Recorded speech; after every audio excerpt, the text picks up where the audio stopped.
श्रीगुरुभ्यो नमः परमगुरुभ्यो नमः श्रीमदानन्दतीर्थभगवत्पादाचार्यगुरुभ्यो नमः जन्माद्यस्य यतोऽन्वयादितरमस्यात् तेने ब्रह्महृदाय आदिकवये मुह्यन्ति यं सूरयः तेजो वारिमृदां यथा विनिमयो यत्र त्रिसर्गो मृषा आम्ना स्वेन सदा निरस्तकुहकं सत्यं परं धीमहि योऽन्तःप्रविश्य मम वाचमिमां प्रसुप्तां सञ्जीवयत्यखिलशक्तिधरस्वधाम्ना अन्यांश्च हस्तचरणश्रवणत्वगादीन् प्राणान्नमो भगवते पुरुषाय तुभ्यम् अभ्रमं भङ्गरहितम् अजडं विमलं सदा आनन्दतीर्थमतुलं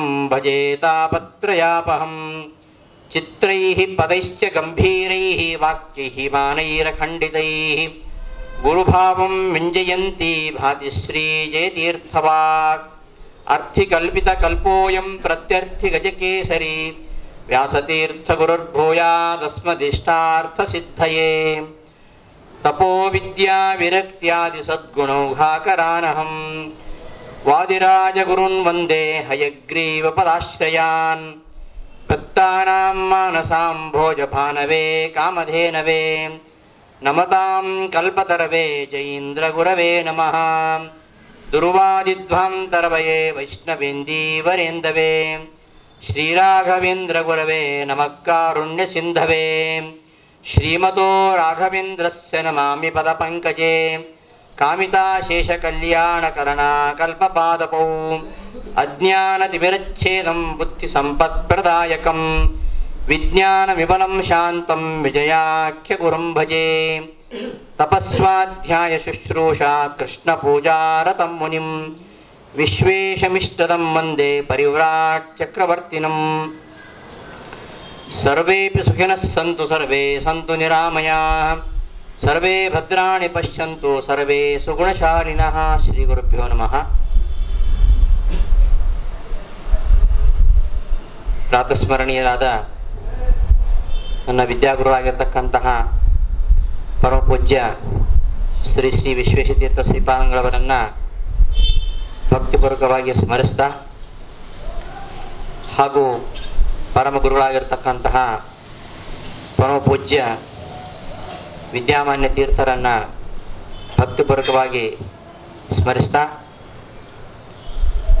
ಈ 108 ದಿನಗಳ ತತ್ವಜ್ಞಾನ ಮಹೋತ್ಸವ ಇದು ನಮ್ಮ ಗುರುಗಳಾಗಿರ್ತಕ್ಕಂತಹ ಪರಮಪೂಜ್ಯ ಶ್ರೀ ಶ್ರೀ ವಿಶ್ವೇಶತೀರ್ಥ ಶ್ರೀಪಾದಂಗಳವರ ಸಂಕಲ್ಪಾನುಸಾರವಾಗಿ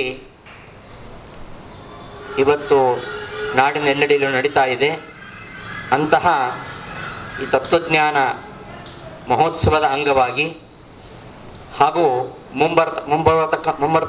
ಮುಂದೆ ಬರತಕ್ಕಂತಹ ವ್ಯಾಸರಾಜ ಗುರುಸಾರ್ವಭೌಮರ ಆರಾಧನಾ ನಿಮಿತ್ತವಾಗಿ ವ್ಯಾಸರಾಜ ಮಠದ ಸಹಭಾಗಿತ್ವದಲ್ಲಿ ನಡೀತಾ ಇರತಕ್ಕಂತಹ ಈ ಒಂದು ಶ್ರೀಮದ್ ಭಾಗವತ ಪ್ರವಚನ ಮಾಲಿಕೆಯಲ್ಲಿ 4ನೇ ಸ್ಕಂದದ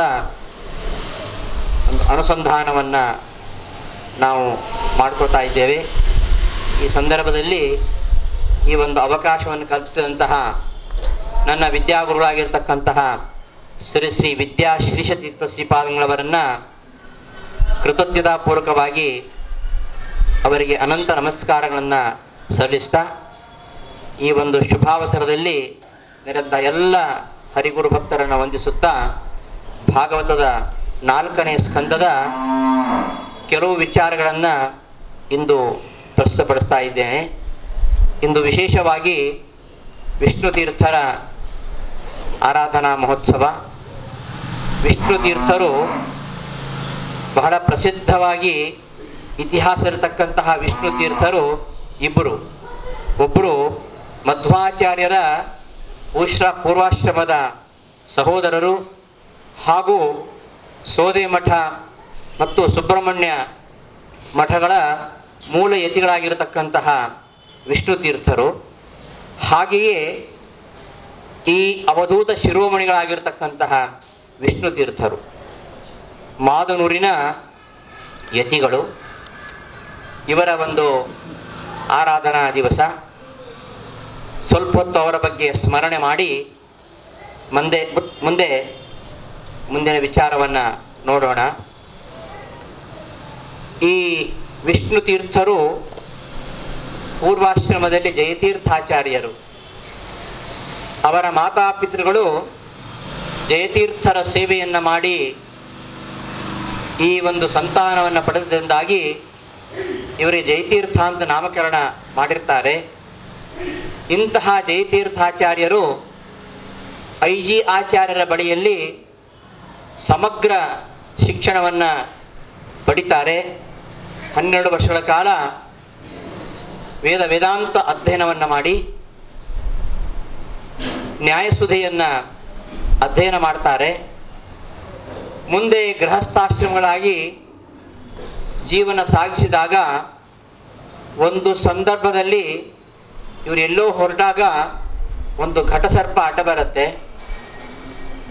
ಇವರು ಹೆದರದೆ ಇವರು ಆಲೋಚನೆ ಮಾಡ್ತಾರೆ, ಜಯತೀರ್ಥರೇ ಈ ಸರ್ಪದ ರೂಪವಾಗಿ ಕಾಣಿಸಿಕೊಂಡಿದ್ದಾರೆ ಅಂತ ಚಿಂತನೆ ಮಾಡ್ತಾ, ಆಗ ಅವರಿಗೆ ತನ್ನ ಅವತಾರದ ಕಾರ್ಯ ಏನು ಅಂತ ಗೊತ್ತಾಗತ್ತೆ.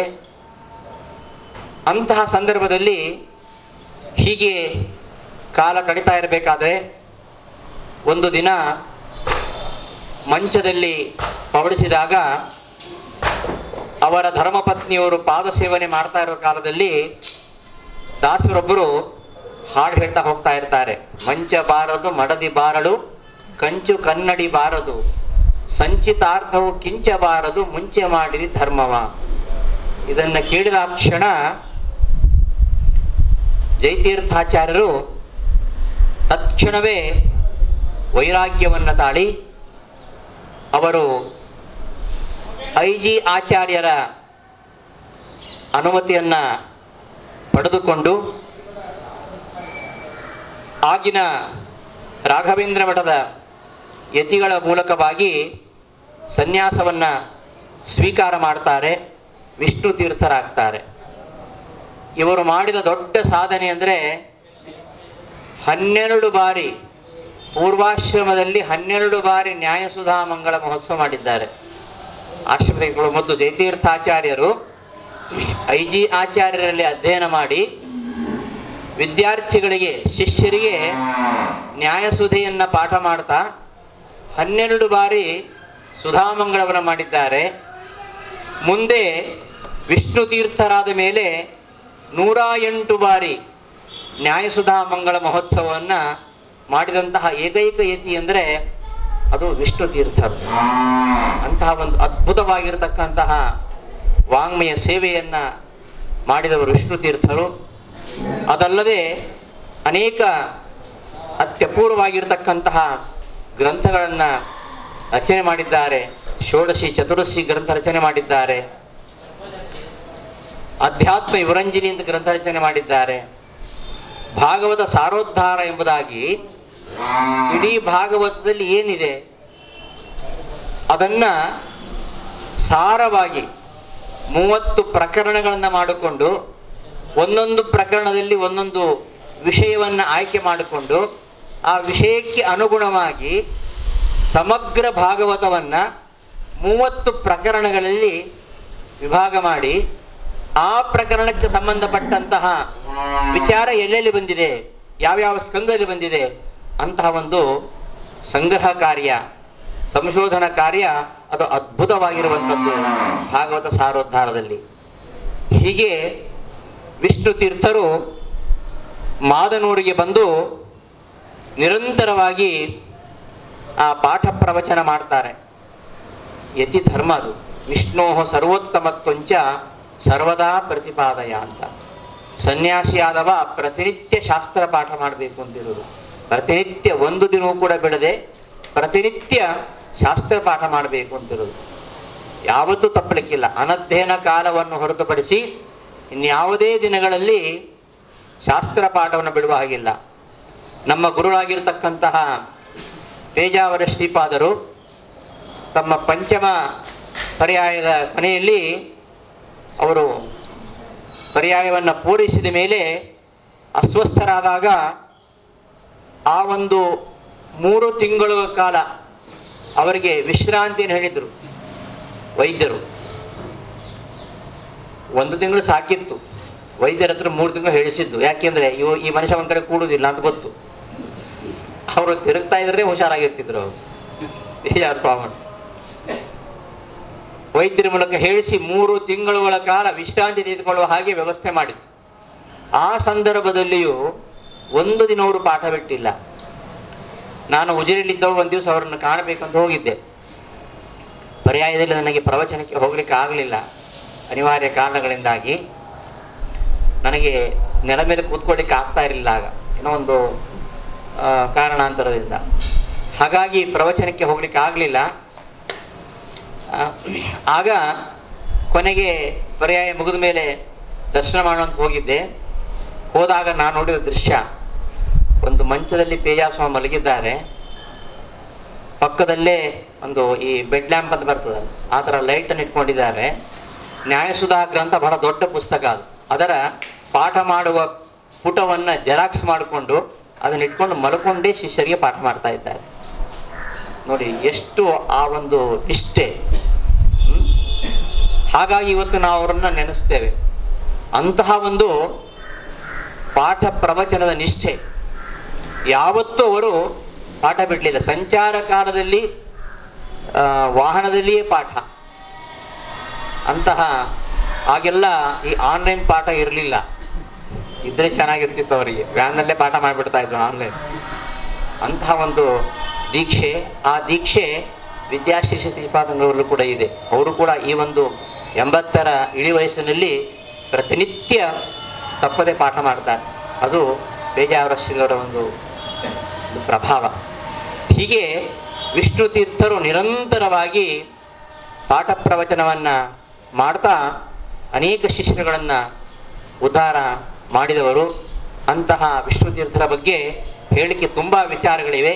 ಈ ಒಂದು ಸಂದರ್ಭದಲ್ಲಿ ಅವರ ಸ್ಮರಣೆ ಮಾಡಿದರೆ ಗಮನ ಸನ ಸಂಕಥಾದಿ ಲೀಲಾಹ ಸ್ಮೃತಿ ಮಾರ್ಗೇಣ ಭವಾಪ ವರ್ಗದಾತ್ರೀ ಕಥಮಪ್ಯಮರಾಹ ಪ್ರಪಂಚೇಯು ಎಂಬುದಾಗಿ ನಾರಾಯಣ ಪಂಡಿತಾಚಾರ್ಯ ಹೇಳಿದ ಹಾಗೆ ಅಂತಹ ಮಹಾನುಭಾವರ ನಡೆ ನುಡಿಗಳು, ಅವರ ಚಲನವಲನಗಳು, ಅವುಗಳನ್ನು ಅನುಸಂಧಾನ ಮಾಡಿಕೊಂಡ್ರೆ ನಮ್ಮ ಜೀವನ ಸಾರ್ಥಕ ಆಗತ್ತೆ ಎಂಬ ದೃಷ್ಟಿಯಿಂದ ಹಾಗೂ ನನ್ನ ವಾಕ್ಶುದ್ಧಿಗೋಸ್ಕರವಾಗಿ ಅವರ ಸ್ಮರಣೆಯನ್ನು ಮಾಡುವುದರೊಂದಿಗೆ ಇವತ್ತು ಇನ್ನೊಂದು ವಿಶೇಷವಾಗಿರತಕ್ಕಂತಹ ಪರ್ವದಿನ ಶಿವರಾತ್ರಿ.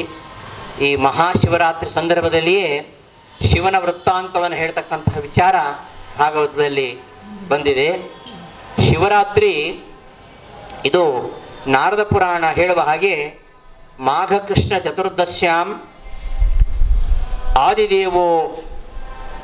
ಆದಿದೇವೋ ಮಹಾನಿಶಿ ಶಿವಲಿಂಗತಯೋದ್ಯೋಧ ಕೋಟಿ ಸೂರ್ಯ ಸಮಪ್ರಭ.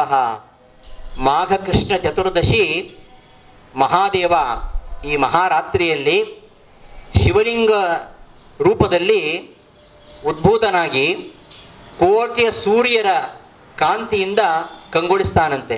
ಅಂತಹ ಅತ್ಯಂತ ಶ್ರೇಷ್ಠವಾಗಿರತಕ್ಕಂತಹ ದಿನ ಈ ದಿನ.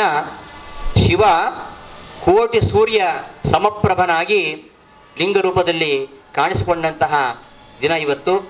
ಇಂತಹ ಶಿವರಾತ್ರಿಯ ದಿನ ಆ ಶಿವತತ್ವವನ್ನು ನಾವು ಸ್ವಲ್ಪ ಚಿಂತನೆ ಮಾಡಬೇಕು.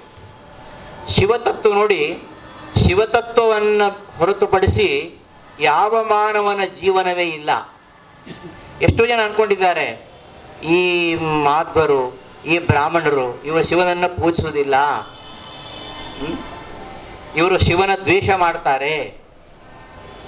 ಪ್ರತಿನಿತ್ಯ ಬರೀ ಶಿವರಾತ್ರಿ ಮಾತ್ರ ಅಲ್ಲ, 365 ದಿನಗಳ ಕಾಲವೂ ಪೂಜೆ ಮಾಡುವವರು ಈ ಪ್ರಪಂಚದಲ್ಲಿದ್ದರೆ ಅವರು ಮಾಧ್ವರು ಮಾತ್ರ, ಇನ್ಯಾರೂ ಅಲ್ಲ. ಆ ರೀತಿಯಲ್ಲಿ ಈ ಪರಿವಾರತೆಯ ನಾವು ಶಿವನನ್ನು ಪೂಜಿಸ್ತೇವೆ. ಯಾಕೆ ಅಂದರೆ ಈ ಶಿವತತ್ವ ಅನ್ನೋದು ಮಾನವ ಜೀವನದಲ್ಲಿ ಅಷ್ಟು ಪ್ರಧಾನವಾಗಿರುವಂಥದ್ದು. ಅದಿಲ್ಲದೆ ನಮ್ಮ ಜೀವನವನ್ನು ಕಲ್ಪಿಸಿಕೊಳ್ಳಿಕ್ಕೆ ಸಾಧ್ಯ ಇಲ್ಲ. ಶಿವ ಅಂದ್ರೆ ಏನು? ಶ ಅಂದರೆ ಸುಖ ಅಂತ, ಆನಂದ. ಶ ಅಂದರೆ ಆನಂದ. ಶಕಾರಕ್ಕೆ ಇಕಾರ ಸೇರಿದೆ. ಈ ಅಂದರೆ ಅತಿಶಯ ಅಂತ ಅರ್ಥ. ಶಿ ಅಂದರೆ ಅತಿಶಯವಾದ ಆನಂದವುಳ್ಳವ ಅಂತ ಅರ್ಥ. ವ ಅಂದರೆ ಜ್ಞಾನ. ಅತಿಶಯವಾದ ಆನಂದ ಜ್ಞಾನ ಉಳ್ಳವನು ಶಿವ. ಅಂತಹ ಶಿವ ಅವನು ಮಂಗಳ ಸ್ವರೂಪ. ಶಿವ ಶಬ್ದಕ್ಕೆ ಅರ್ಥವೇ ಹಾಗೆ. ಶ್ರೇಯಸಂ ಶಿವಂ ಭದ್ರಂ ಕಲ್ಯಾಣಂ ಮಂಗಲಂ ಶುಭಂ ಅಂತ ಕೋಶ ಹೇಳ್ತದೆ. ಶಿವ ಶಬ್ದ ಅರ್ಥವೇ ಮಂಗಳ. ಅಂತಹ ಮಂಗಳ ಸ್ವರೂಪನಾಗಿರತಕ್ಕಂತಹ ಶಿವ ಅವ ಆನಂದ ಜ್ಞಾನಗಳ ಪ್ರತೀಕ.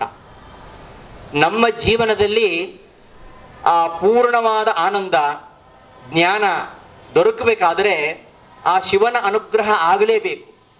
ಯಾಕೆ ಅಂದರೆ ಶಿವ ಮನೋತತ್ವಾಭಿಮಾನಿ. ಮನಸ್ತತ್ವಕ್ಕೆ ಅವನು ಅಭಿಮಾನಿಯಾಗಿದ್ದಾನೆ. ಮನಸ್ಸಿಲ್ಲದೆ ನಮಗೆ ಏನು ಮಾಡಲಿಕ್ಕೆ ಸಾಧ್ಯ ಇಲ್ಲ. ಮನಯವ ಮನುಷ್ಯಾಣಂ ಕಾರಣಂ ಬಂಧ ಮೋಕ್ಷ ಅಂತ ಹೇಳ್ತಾರೆ. ಮನಸ್ಸಿದ್ದಲ್ಲಿ ಮಾರ್ಗ ಅಂತ. ನಮ್ಮನ್ನ ಇವತ್ತು ಪ್ರೇರಿಸುವಂಥದ್ದು ಮನಸ್ಸು. ಆ ಮನಸ್ಸು ಯಾವ ಕಡೆ ಹರಿಯತ್ತೆ ಅದೇ ಕಡೆ ಉಳಿದ ಇಂದ್ರಿಯಗಳು ಹಿಂಬಾಲಿಸ್ಕೊಂಡು ಹೋಗ್ತವೆ. ಮುಂದೆ ಹೋಗ್ತಕ್ಕಂತಹ ಕುದುರೆ ಯಾವ ಗುರಿಯ ಕಡೆಗೆ ಹೋಗುತ್ತೆ ಅದೇ ಕುದುರೆಯನ್ನ ಹಿಂಬಾಲಿಸಿಕೊಂಡು ಇತರ ಕುದುರೆಗಳು ಹೋಗುವ ಹಾಗೆ ಮನಸ್ಸು ಯಾವ ಕಡೆಗೆ ಹರಿಯತ್ತೆ ಅದೇ ಕಡೆ ನಮ್ಮ ಇಂದ್ರಿಯಗಳು ಹರಿತವೆ. ಒಳ್ಳೆಯ ವಿಷಯಗಳ ಕಡೆಯೂ ಹರಿಬಹುದು, ದುಷ್ಟ ಕೆಟ್ಟ ವಿಷಯಗಳ ಕಡೆಯೂ ಹರಿಬಹುದು. ಇದು ಆ ಮನಸ್ಸಿನಲ್ಲಿರುವಂಥದ್ದು. ಆ ಮನಸ್ಸು ನಮ್ಮ ನಿಯಂತ್ರಣದಲ್ಲಿ ಇರಬೇಕು. ಮನಸ್ಸನ್ನು ನಿಗ್ರಹ ಮಾಡಬೇಕು. ಇದನ್ನ ಕೃಷ್ಣ ಭಗವದ್ಗೀತೆಯಲ್ಲಿ ಅನೇಕ ಕಡೆಯಲ್ಲಿ ಹೇಳ್ತಾನೆ. ನಾವು ಎಲ್ಲ ಮಾಡ್ತೇವೆ, ಮನಸ್ಸಿಲ್ಲದೆ ಮಾಡ್ತೇವೆ. ಹಾಗಾಗಿ ನಮ್ಮ ಎಲ್ಲ ಕಾರ್ಯಗಳು ಫಲಿಸುವುದಿಲ್ಲ.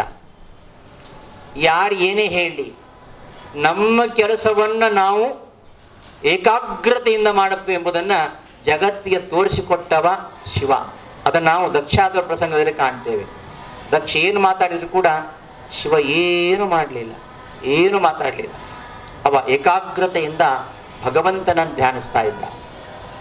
ಒಂದು ಗುರಿ ಇಟ್ಟುಕೊಂಡು ಒಂದು ಜೀವನದ ಕಡೆಗೆ ಸಾಗಿದಂತಹ ವ್ಯಕ್ತಿ ನೂರಾರು ಮಾತುಗಳನ್ನು ಕೇಳಬೇಕಾಗತ್ತೆ. ಯಾವುದೋ ಒಂದು ಕಾರ್ಯವನ್ನು ಮಾಡುವಾಗ ಅದನ್ನು ಪ್ರಶಂಸೆ ಮಾಡುವವರು ಇರ್ತಾರೆ, ಅದನ್ನು ನಿಂದನೆ ಮಾಡುವವರು ಇರ್ತಾರೆ. ಅದ್ಯಾವುದನ್ನು ಲೆಕ್ಕಿಸದೆ ತನ್ನ ಗುರಿ ಏನು ಆ ಗುರಿಯ ಕಡೆಗೆ ನೇರವಾಗಿ ಹೊರಟು ಯಾವುದನ್ನು ಕೇಳಿಸಿಕೊಳ್ಳದೆ ಯಾವುದಕ್ಕೂ ತಲೆ ಕೆಡಿಸಿಕೊಳ್ಳದೆ ತನ್ನ ಗುರಿ ಸಾಧಿಸುವವ, ಅದನ್ನು ತೋರಿಸಿಕೊಟ್ಟವ ಶಿವ. ಅಷ್ಟು ಮಾತ್ರ ಅಲ್ಲ, ಶಿವ ಅವ ಸಂಹಾರ ಮಾಡುವವ. ಸಂಹಾರ ಮಾಡುವ ಅಂದ್ರೆ ಕೊಲ್ಲುವವ ಅಂತ ಅರ್ಥ ಅಲ್ಲ. ಹಾಗೆ ಕೊಲ್ಲುವುದ್ರೆ ದಕ್ಷನನ್ನ ಕೊಂದು ಬಿಡ್ತಾ ಇದ್ದ. ದಕ್ಷನ ಕೊಲ್ಲಲಿಲ್ಲ. ಅವನಿಗೆ ರುದ್ರ ಅಂತ ಹೆಸರು. ಶಿವನಿಗೆ ರುದ್ರ ಅಂತ ಹೆಸರು. ರೋದಯತಿ ಇತಿ ರುದ್ರಃ. ರೋದಯತಿ ಅಂದ್ರೇನು? ಅಳಿಸ್ತಾನೆ ಅಂತ. ರೋದಿತಿ ಅಂದ್ರೆ ಅಳುತ್ತಾನೆ, ರೋದಯತಿ ಅಂದ್ರೆ ಅಳಿಸ್ತಾನೆ. ಎಲ್ಲರನ್ನು ಅಳಿಸ್ತಾನೆ. ಒಂದು ಅಳುವಂತೆ ಮಾಡ್ತಾನೆ, ಇನ್ನು ಅಳಿಸ್ತಾನೆ, ನಾಶ ಮಾಡ್ತಾನೆ. ಏನ್ ನಾಶ ಮಾಡ್ತಾನೆ? ಎಲ್ಲವನ್ನು ನಾಶ ಮಾಡ್ತಾನೆ. ಎಲ್ಲವೂ ನಾಶ ಆಗಲೇಬೇಕು. ಯಾವ ವಸ್ತು ನಿತ್ಯ ಅಲ್ಲವೋ, ನಿತ್ಯವಲ್ಲದ ಭೌತಿಕ ವಸ್ತು ಎಲ್ಲವೂ ಕೂಡ ಅದು ನಾಶವಾಗಲೇಬೇಕು. ಪ್ರತಿಯೊಬ್ಬ ಜೀವಿ ಈ ಭೂಮಿಗೆ ಬರುವಾಗ ಅವನ ಅಂತ್ಯವು ಯಾವಾಗ ಅದು ಕೂಡ ನಿಶ್ಚಿತ ಆಗಿರುತ್ತೆ. ಜಾತಸ್ಯ ಹಿ ಧ್ರುವ ಮೃತ್ಯು ಧ್ರುವಂ ಜನ್ಮ ಮೃತಸ್ಯ ಚ ತಸ್ಮಾದ್ ಅಪರಿಹಾರ್ಯೇ ಅರ್ಥೆ ನತ್ವಂ ಶೋಚಿತು ಅರ್ಹಸಿ ಅಂತ ಕೃಷ್ಣ ಹೇಳ್ತಾನೆ ನೋಡಿ. ಹಾಗೆ ಪ್ರತಿಯೊಂದು ಮೆಟೀರಿಯಲ್ ಭೌತಿಕ ವಸ್ತು ಅದು ನಾಶವಾಗಲೇಬೇಕು. ಇಲ್ಲದೆ ಹೋದರೆ, ಅದೆಲ್ಲವೂ ನಾಶವಾಗದೆ ಹೋದರೆ ಏನು ಮಾಡೋದು? ಕಸ ಅದು. ಇವತ್ತು ಮನೆಯ ಕಸ ಸ್ವಚ್ಛ ಮಾಡದೆ ಹೋದರೆ ವರ್ಷಗಟ್ಟಲೆ ಇಟ್ಕೊಂಡ್ರೆ ಆ ಮನೆಯಲ್ಲಿ ಇರಲಿಕ್ಕೆ ಸಾಧ್ಯ ಇಲ್ಲ. ಇವ ನಾಶ ಮಾಡ್ತಾನೆ ಅಂದ್ರೆ ನಮ್ಮಲ್ಲಿರತಕ್ಕಂತಹ ದುಷ್ಟತನವನ್ನ ನಾಶ ಮಾಡ್ತಾನೆ. ಮತ್ತೆ ಕಷ್ಟ ಬಂದಾಗ ನಾವು ಅಳುತ್ತೇವೆ, ಶಿವ ನಮ್ಮನ್ನು ಅಳಿಸ್ತಾನೆ. ಯಾಕೆ ಅಳಿಸ್ತಾನೆ? ನಮ್ಮಲ್ಲಿರತಕ್ಕಂತಹ ದುಷ್ಟತನವನ್ನ ಅವ ನಿವಾರಣೆ ಮಾಡ್ತಾನೆ. ನಿವಾರಣೆ ಮಾಡ್ಬೇಕಾದ್ರೆ ಶಿಕ್ಷಿಸ್ತಾನೆ. ಶಿಕ್ಷಿಸುವ ಮೂಲಕ ಶಿಕ್ಷಣ ಕೊಡ್ತಾನೆ. ದಕ್ಷನಿಗೆ ಮಾಡಿದ್ದದನೆ, ಶಿಕ್ಷಿಸುವ ಮೂಲಕವಾಗಿ ಅವನಿಗೆ ಶಿಕ್ಷಣ. ಅದನ್ನ ಮಾಡ್ತಕ್ಕಂಥವನು ರುದ್ರ. ಹೀಗೆ ಆ ಶಿಕ್ಷೆ ಎಂಬ ಶಿಕ್ಷಣ ಅದನ್ನು ಕೊಡತಕ್ಕಂತಹ ಅವನು ಶಿವ. ನಮ್ಮ ಮನಸ್ಸನ್ನ ಅವ ನಿಯಂತ್ರಣ ಮಾಡ್ತಾನೆ. ನಮ್ಮ ಮನಸ್ಸನ್ನ ಒಳ್ಳೆಯ ಕಡೆಗೆ ಹರಿಯುವಂತೆ ಮಾಡ್ತಾನೆ. ದಾಸ್ ಹೇಳ್ತಾರೆ, ತೈಲಧಾರೆಯಂತೆ ಮನವ ಕೊಡು ಹರಿಯಲ್ಲಿ ಶಂಭು ಅಂತ. ಮನಸ್ಸು ಹೇಗೆ ಹರಿಬೇಕು ಅಂದ್ರೆ ನೀರಿನ ಹನಿ ಬಿದ್ದ ಹಾಗೆ ಬೀಳುವುದಲ್ಲ. ನೀರನ್ನು ಬಿದ್ದ ಹಾಗೆ ಅದು ಚಿನ್ನ ವಿಚ್ಛಿನ್ನ ಹೋಗ್ತಾ ಇದ್ರೆ ನಮ್ಮ ಮನಸ್ಸು ಮತ್ತೆ ಎಲ್ಲೆಲ್ಲೋ ಹೋಗ್ತದೆ, ಒಂದ್ ಕಡೆ ಹೋಗೋದೇ ಇಲ್ಲ. ಒಂದು ನಿಮಿಷದಲ್ಲಿ ನಮ್ಮ ಮನಸ್ಸು ಎಲ್ಲೆಲ್ಲೂ ಸುತ್ತಾಡಿ ಬರುತ್ತೆ, ದೇಶ ವಿದೇಶಗಳಲ್ಲಿ ಸುತ್ತು ಬರ್ತದೆ. ಬಹಳ ಚಂಚಲ ಮನಸ್ಸು ಇದು. ಆ ಮನಸ್ಸು ಹೇಗೆ ಹರಿಯಲ್ಲಿ ಹರಿಬೇಕು ಅಂದ್ರೆ ತೈಲಧಾರೆಯಂತೆ. ಆ ಎಣ್ಣೆ ಹಾಕುವಾಗ ಹೇಗೆ ಅದು ಮಧ್ಯೆ ತುಂಡಿಲ್ಲದೆ ನಿರಂತರವಾಗಿ ಹರಿತದೋ ಆ ರೀತಿಯಲ್ಲಿ ಭಗವಂತನ ಕಡೆಗೆ ಆ ಮನಸ್ಸನ್ನ ಹರಿಯುವಂತೆ ಮಾಡು ಎಂಬುದಾಗಿ ದಾಸರು ಕೇಳೋದು. ಯಾಕೆ ಅಂದ್ರೆ ನಮ್ಮ ಮನಸ್ಸಿಗೆ ಪ್ರೇರಣೆ ನೀಡತಕ್ಕಂತಹ ತತ್ವ ಅದು ಶಿವತತ್ವ. ಬರೀ ಶಿವನನ್ನ ನಾವು ಯಾವತ್ತೂ ಸ್ಮರಿಸುವುದಿಲ್ಲ. ಪಾರ್ವತೀಪತಿ ಹರ ಹರ ಮಹಾದೇವ ಅಂತೀವಿ, ಬರೀ ಶಿವ ಇಲ್ಲ. ಉಮಾಪತಿ, ಪಾರ್ವತೀಪತಿ, ಆ ಎರಡು ತತ್ವಗಳು ಸೇರಬೇಕು. ಸೇರಿದಾಗಲೇ ಒಬ್ಬ ವ್ಯಕ್ತಿಯ ಜೀವನ ಅದು ಬದುಕುವಂತಾಗುವುದು. ಇಲ್ಲಿ ಶಿವ ಅವ ಮನೋಭಿಮಾನಿ, ನಮ್ಮ ಮನಸ್ಸನ್ನ ಒಳ್ಳೆ ಕಡೆ ಪ್ರೇರಿಸ್ತಕ್ಕಂಥವ. ಮನಸ್ಸು ಯಾವತ್ತೂ ದೀಪದ ಹಾಗೆ, ದೀಪ ತಾನು ಉರಿಯುವ ಮೂಲಕವಾಗಿ ಎಲ್ಲ ಕಡೆ ಬೆಳಕನ್ನು ಕೊಡತ್ತೆ. ಹಾಗೆ ಮನಸ್ಸು ಎಲ್ಲ ಕಡೆ ಬೆಳಕು ಚೆಲ್ಲಬೇಕಾದ್ರೆ ಅದು ಏಕಾಗ್ರವಾಗಬೇಕು, ಒಂದು ಕಡೆ ನೆಲೆಸಬೇಕು. ಅಂತಹ ಒಂದು ಏಕಾಗ್ರತೆಯನ್ನ ತಂದು ಕೊಡಬೇಕಾದ್ರೆ ಆ ಶಿವನ ಅನುಗ್ರಹ ಬೇಕೇ ಬೇಕು. ಹಾಗಾಗಿ ನಾವೆಲ್ಲ ವೈಷ್ಣವರು ಶಿವನನ್ನ ಖಂಡಿತವಾಗಿಯೂ ಆರಾಧನೆ ಮಾಡ್ತೇವೆ. ಈ ಮನಸ್ಸಿಗೆ ಅಭಿಮಾನಿಯಾಗಿರ್ತಕ್ಕಂತಹ ಶಿವ ಬರೀ ಶಿವನನ್ನು ಮಾತ್ರ ಅಲ್ಲ, ಬರೀ ಶಿವನನ್ನ ಆರಾಧನೆ ಮಾಡಲಿಕ್ಕಿಲ್ಲ, ಬರೀ ವಿಷ್ಣುವನ್ನ ಆರಾಧನೆ ಮಾಡಲಿಕ್ಕಿಲ್ಲ. ವಿಷ್ಣುನ ಸಹಿತಾಧ್ಯಾತ ಸಾಹಿತುಷ್ಟಿಂ ಪರಾಮೃಜೆ. ಕೆಲವರು ನಮ್ಮಲ್ಲಿ ಲಕ್ಷ್ಮೀ ಉಪಾಸನೆ ಮಾಡುವವರು, ಅವನಿಗೆ ಪರಮಾತ್ಮನ ಕೊಡಬೇಡ, ಹಣ ಇದ್ರೆ ಮುಗೀತು. ಲಕ್ಷ್ಮೀ ಸಹಿತನಾಗಿಯೇ ಪರಮಾತ್ಮನನ್ನ ನಾವು ಚಿಂತನೆ ಮಾಡಬೇಕು. ಕ್ಲೇಶೋಧಿಕ ತರಸ್ತೇಶಾಂ ಅವ್ಯಕ್ತಾಸಕ್ತ ಚೇತಸಾಂ ಅಂತ ಹೇಳ್ತಾನೆ ಕೃಷ್ಣ. ವಿಷ್ಣುವನ್ನು ಹೊರತುಪಡಿಸಿ ಕೇವಲ ಲಕ್ಷ್ಮೀ ಉಪಾಸನೆ ಅದು ಕ್ಲೇಶಕಾರಿ. ಹಾಗೆಯೇ ಲಕ್ಷ್ಮಿ ಇಲ್ಲದೆ ಬರೀ ಪರಮಾತ್ಮನ ಉಪಾಸನೆ ಮಾಡಲಿಕ್ಕಿಲ್ಲ. ಹೇಗೋ ಹಾಗೆಯೇ ಪಾರ್ವತಿ ಇಲ್ಲದೆ ಶಿವನ ಉಪಾಸನೆ ಇಲ್ಲ. ಯಾಕೆ ಅಂದರೆ ಪಾರ್ವತಿ ಅವಳು ಮಾತಿಗೆ ಅಭಿಮಾನಿ, ವಾಗಭಿಮಾನಿ. ಮಾತಿಗೆ ಅಭಿಮಾನಿ ಪಾರ್ವತಿ, ಮನಸ್ಸಿಗೆ ಅಭಿಮಾನಿ ರುದ್ರ. ಇವರಿಬ್ಬರು ಸೇರಿದಾಗ ಮಾತ್ರ ಮಾತು ಮನಸ್ಸು, ನಾವು ಏನೇ ಮಾತಾಡಿದ್ರು ಮನಪೂರ್ವಕವಾಗಿ ಮಾತಾಡಬೇಕು. ವಾಕ್ ಸ್ವಾತಂತ್ರ್ಯ ಇದಂತೆ ಏನೇನು ಮಾತಾಡೋದಲ್ಲ. ಆ ಮಾತು ಮನಸ್ಸು ಒಮ್ಮುಖ ಆಗಬೇಕು. ಮಾತಾಡೋದೇ ಬೇರೆ, ಮನಸ್ಸಲ್ಲಿರೋದೇ ಬೇರೆ ಅಲ್ಲ. ಮಾತು ಮನಸ್ಸುಗಳು ಒಂದಾದಾಗ ಮಾತ್ರ ನಾವು ನಮ್ಮ ಗುರಿಯನ್ನು ಸಾಧಿಸಲಿಕ್ಕೆ ಸಾಧ್ಯ. ಶಿವಪಾರ್ವತಿಯರು ಒಂದಾದಾಗ ಮಾತ್ರ ಗಣಪತಿ ಹುಟ್ಟಿದ್ದು. ಗಣಪತಿ ಬರೀ ಪಾರ್ವತಿಯ ಮಣ್ಣಿಂದ ಹುಟ್ಟಿದ್ದು ಅಂತ ಸುಮ್ಮನೆ ಹೇಳ್ತಾರೆ, ಹಾಗಲ್ಲ. ಶಿವಪಾರ್ವತಿಯರು ಅವರು ಯಾವತ್ತೂ ಅವರನ್ನ ಬೇರ್ಪಡಿಸಲಿಕ್ಕೆ ಸಾಧ್ಯವೇ ಇಲ್ಲ. ಅದಕ್ಕಾಗಿ ಕಾಳಿದಾಸ ಹೇಳ್ತಾನೆ, ಕಿಂ ದಂಪತಿ ಮಿತಿ ಬ್ರೂಯಾಂ ಉದಾಹೋ ದಂಪತಿ ಇತಿ ಅಂತ. ಅವರಿಬ್ಬರನ್ನ ಪ್ರತ್ಯೇಕಿಸಿ ನಮಗೆ ಹೇಳಲಿಕ್ಕೆ ಸಾಧ್ಯವೇ ಇಲ್ಲ. ಅಂತಹ ಒಂದು ಸ್ಥಾನವನ್ನ ಪಾರ್ವತಿ ಕೊಟ್ಟಿದ್ದಾನೆ ಮಹೇಶ್ವರ. ಅಂತಹ ಉಮಾ ಮಹೇಶ್ವರ ಅವರಿಬ್ಬರು ಮಾತು ಮನಸ್ಸುಗಳಿಗೆ ಅಭಿಮಾನಿ. ಮಾತು ಮನಸ್ಸುಗಳು ಸರಿಯಾಗಿದ್ದರೆ ಮಾತ್ರ ನಾವು ಯಾವುದೇ ಕಾರ್ಯವನ್ನು ನಿರ್ವಿಘ್ನ ಮಾಡಲಿಕ್ಕೆ ಸಾಧ್ಯ. ಶಿವಪಾರ್ವತಿಯರು ಸೇರಿದಾಗ ಮಾತ್ರ ಅಲ್ಲಿ ಗಣಪತಿಯ ಜನನ ಆದದ್ದು. ಗಣಪತಿ ಅವನು ವಿಘ್ನೇಶ್ವರ. ನಾವು ಮಾಡಿದ ಯಾವ ಕಾರ್ಯವೂ ಕೂಡ ನಿರ್ವಿಘ್ನವಾಗಿ ಆಗಬೇಕು ಅಂತಾದರೆ ನಾವು ಗಣಪತಿಯನ್ನು ಉಪಾಸನೆ ಮಾಡ್ತೇವೆ. ನಮ್ಮ ಯಾವುದೇ ಕಾರ್ಯ ಆಗಬೇಕಾದ್ರೆ, ಅಲ್ಲಿ ಗಣಪತಿ ಉದಯಿಸಬೇಕಾದ್ರೆ ನಮ್ಮ ಮಾತು ಮನಸ್ಸು, ನಮ್ಮ ಮಾತಿಗೆ ಅಭಿಮಾನಿ ಉಮೆ, ಮನಸ್ಸಿಗೆ ಅಭಿಮಾನಿ ರುದ್ರ. ಇವರಿಬ್ಬರು ಒಂದಾದಾಗ ಮಾತ್ರ, ಪಾರ್ವತಿ ಪರಮೇಶ್ವರ ಒಂದಾದಾಗ ಮಾತ್ರ ಆ ಆಕಾಶ ತತ್ವಾಭಿಮಾನಿಯಾಗಿರತಕ್ಕಂತಹ ಗಣಪತಿಯ ಅವತಾರವಾದ ಹಾಗೆ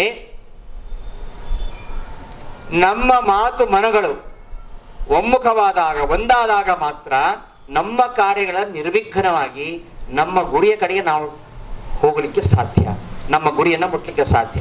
ಆದ್ದರಿಂದ ನಮ್ಮ ಜೀವನದಲ್ಲಿ ಆ ಉಮಾಮಹೇಶ್ವರರ ಪಾತ್ರ ಅಷ್ಟು ಮುಖ್ಯವಾಗಿದೆ. ಅಂತಹ ಉಮಾಮಹೇಶ್ವರರನ್ನ ಈ ಒಂದು ಸಂದರ್ಭದಲ್ಲಿ, ಮಹಾಶಿವರಾತ್ರಿಯ ಈ ಸಂದರ್ಭದಲ್ಲಿ ವಿಶೇಷವಾಗಿ ಇವತ್ತು ಶಿವನನ್ನ ಪೂಜೆ ಮಾಡ್ತಾರೆ. ಪ್ರಾತಃ ಕಾಲದಿಂದ ಆರಂಭಿಸಿ ನಾಳೆ ಬೆಳಗ್ಗೆವರೆಗೂ ಕೂಡ ನಿರಂತರವಾಗಿ ಅವನನ್ನು ಪೂಜಿಸಿದರೆ ವಿಶೇಷವಾಗಿರತಕ್ಕಂತಹ ಫಲ ಇದೆ. ಅಭಿಷೇಕ ಪ್ರಿಯ ಶಂಭು ಅಂತ ಹೇಳ್ತಾರೆ. ಯಾವುದೇ ಶಿವನ ದೇವಸ್ಥಾನಕ್ಕೆ ಹೋದರೂ ಮೇಲೆ ಗಂಗೆ ಇರ್ತಾಳೆ. ಗಂಗೆಯನ್ನು ತನ್ನ ತಲೆಯಲ್ಲಿಟ್ಕೊಂಡಿದ್ದಾನೆ. ಯಾಕೆ? ಅದು ಪರಮಾತ್ಮನ ಪಾದೋದಕ. ಹರಿಯ ಪಾದೋದಕವನ್ನ ನಿರಂತರವಾಗಿ ಧಾರಣ ಮಾಡಿದವನು ಅಂತಹ ಪರಮ ವೈಷ್ಣವ ಅಂದರೆ ಅವನು ಶಿವ. ಹಾಗಾಗಿ ಅವನ ತಲೆ ಮೇಲೆ ಯಾವಾಗಲೂ ಗಂಗೆಯ ಹನಿ ಹನಿ ಬೀಳ್ತಾನೆ ಇರ್ತಾರೆ. ಅದಕ್ಕೋಸ್ಕರವಾಗಿ ಶಿವನಿಗೆ ಪ್ರದಕ್ಷಿಣೆ ಮಾಡಬಾರ್ದು ಅಂತ ಹೇಳುದು. ಇವರು ಶಿವನಿಗೆ ಪ್ರದಕ್ಷಿಣೆ ಮಾಡಲ್ಲ ಹೇಳುದು. ಹಾಗೆ ಯಾರಿಗೂ ಇದರ ಹಿನ್ನೆಲೆ ಗೊತ್ತಿಲ್ಲ. ಈ ವೈಷ್ಣವರು ಮಾಧ್ವರು ಶಿವನಿಗೆ ಪ್ರದಕ್ಷಿಣೆ ಹಾಕುವುದಿಲ್ಲ, ಅರ್ಧ ಪ್ರದಕ್ಷಿಣೆ ಹಾಕಿ ಬರ್ತಾರೆ. ನೀವು ಉಡುಪಿಯಲ್ಲಿ ಚಂದ್ರಮೌಳೇಶ್ವರ ದೇವಸ್ಥಾನಕ್ಕೆ ಹೋಗಿರ್ಬೋದು. ಮಹಾದ್ವಾರ ಯಾವ ಕಡೆ ಇದೆ? ಪೂರ್ವಕ್ಕೆ ಇದೆ. ಉತ್ತರ ದ್ವಾರ ಯಾವುದಕ್ಕಿದೆ? ಉತ್ತರ ದಿಕ್ಕಿಗೆ ಇದೆ. ಅದು ಯಾಕಿದೆ ಅಂದ್ರೆ ಪೂರ್ವ ದಿಕ್ಕಿನಿಂದ ಪ್ರವೇಶ ಮಾಡಬೇಕು. ಇವತ್ತಲ್ಲಿ ಆ ಥರ ವ್ಯವಸ್ಥೆ ಇಲ್ಲ. ಇರುವಂಥದ್ದು ಹಾಗೆ, ಪೂರ್ವ ದಿಕ್ಕಿಂದ ಪ್ರವೇಶ ಮಾಡಿ ಉತ್ತರ ದಿಕ್ಕಿನ ಬಾಗಿಲಲ್ಲಿ ಹೋಗಬೇಕು. ಪ್ರದಕ್ಷಿಣೆ ಆಗುವುದಿಲ್ಲ. ಯಾಕೆ ಪ್ರದಕ್ಷಿಣೆ ಮಾಡಬಾರ್ದು ಅಂದ್ರೆ ಶಿವನ ತಲೆ ಮೇಲೆ ನಿರಂತರವಾಗಿ ತೀರ್ಥ ಹರಿತಾ ಇರೋದ್ರಿಂದ ಆ ತೀರ್ಥವನ್ನ ದಾಟಬಾರದು ಅಂತ ಇರುವುದು. ಅದು ಅಲ್ಲಿ ಹರಿತದೆ. ಶಿವನ ತಲೆ ಮೇಲೆ ಹರಿದಂತಹ ವಿಷ್ಣುವಿನ ತೀರ್ಥ ಅದು ಹರಿದು ಹೋಗ್ತಾ ಇರ್ತದೆ. ಅಲ್ಲಿ ನಮಗೆ ಕಾಣುವುದಿಲ್ಲ ಅಷ್ಟೇ. ಬದಿಯಲ್ಲಿ ಉತ್ತರದ ದಿಕ್ಕಿನಲ್ಲಿ ಅಭಿಷೇಕ ಜಲ ಹೋಗ್ಲಿಕ್ಕೆ ವ್ಯವಸ್ಥೆ ಇರ್ತದೆ ನೋಡಿ, ಅದನ್ನ ದಾಟಬಾರದು ಅಂತಿರುವುದು. ಆ ವಿಷ್ಣು ತೀರ್ಥವನ್ನ ದಾಟಬಾರದು ಎಂಬ ಕಾರಣಕ್ಕೆ ನಾವು ಹೋಗಿ ಉತ್ತರ ಭಾಗದಿಂದ ಈಚೆ ಬರ್ತೇವೆ. ಈಗ ಉತ್ತರಕ್ಕೆ ಕೃಷ್ಣ ಮಠದ ಏನು ಮಹಾದ್ವಾರಕ್ಕೆ ಅಭಿಮುಖವಾಗಿ ಇದೆಯಲ್ಲ, ಅಲ್ಲೇ ಪ್ರವೇಶ ಮಾಡ್ತೀವಿ, ಅಲ್ಲಿಂದಲೇ ಹೋಗ್ತೀವಿ. ಅಲ್ಲಿಂದ ಹೋಗುವಾಗಲೂ ಕೂಡ ಹಾಗೆ ಬಂದರೂ ಕೂಡ ನಾವು ಆ ತೀರ್ಥವನ್ನು ದಾಟುವುದಿಲ್ಲ, ಹಾಗೆ ಬಂದ್ಬಿಡ್ತೀವಿ. ಯಾಕೆ ಅಂದ್ರೆ ತೀರ್ಥ ದಾಟಬಾರದು ಅಂತಿರುವುದು. ಯಾಕೆಂದ್ರೆ ಆ ಭಗವಂತನ ಮಹಾಶಿವನ ಶಿರದಲ್ಲಿ ಯಾವಾಗಲೂ ಆ ಗಂಗೆ ವಿಷ್ಣು ಪಾದೋದಕ ಅದು ನಿರಂತರವಾಗಿ ಹರಿತಾ ಇರೋದ್ರಿಂದ ಅದು ಹರಿದು ಹೋಗುವುದರಿಂದ ಅದನ್ನು ದಾಟಬಾರದು ಎಂಬ ಕಾರಣಕ್ಕೆ ನಾವು ಪ್ರದಕ್ಷಿಣೆ ಮಾಡುವುದಿಲ್ಲ ಹೊರತು ಇನ್ಯಾವುದೇ ಕಾರಣದಿಂದ ಅಲ್ಲ. ಅಂತಹ ಒಂದು ಶಿವನ ಬಗ್ಗೆ ಅಷ್ಟು ಭಕ್ತಿ ಪ್ರತಿಯೊಬ್ಬ ಶೈವರಲ್ಲಿ ಮಾತ್ರ ಅಲ್ಲ, ವೈಷ್ಣವರಲ್ಲಿ ಅಂತಹ ಒಂದು ನಿಷ್ಠೆ ಇದ್ದೇ ಇದೆ. ಮತ್ತೆ ಶಿವ ಇನ್ನೊಂದು ನಮಗೆ ತೋರಿಸ್ತಾನೆ. ಅದು ಇಲ್ಲಿ ಬರುತ್ತೆ, ದಕ್ಷ ಪ್ರಸಂಗದಲ್ಲಿ ಬರ್ತದೆ. ನಾವು ಹಿಂದಿನ ಉಪನ್ಯಾಸದಲ್ಲಿ ನೋಡಿದ್ವಿ. ದಕ್ಷ ಒಂದು ಯಾಗವನ್ನ ಪ್ರಾರಂಭಿಸಿದ. ಆ ಯಾಗದಲ್ಲಿ ಎಲ್ಲರೂ ಬಂದಿದ್ದಾರೆ. ಅಧ್ಯಕ್ಷನಾಗಿ ರುದ್ರದೇವರು ಕೂತ್ಕೊಂಡಿದ್ದಾರೆ, ಪಕ್ಕದಲ್ಲೇ ಬ್ರಹ್ಮದೇವರು ಕೂತ್ಕೊಂಡಿದ್ದಾರೆ. ದಕ್ಷ ಸ್ವಲ್ಪ ನಿಧಾನವಾಗಿ ಬಂದ.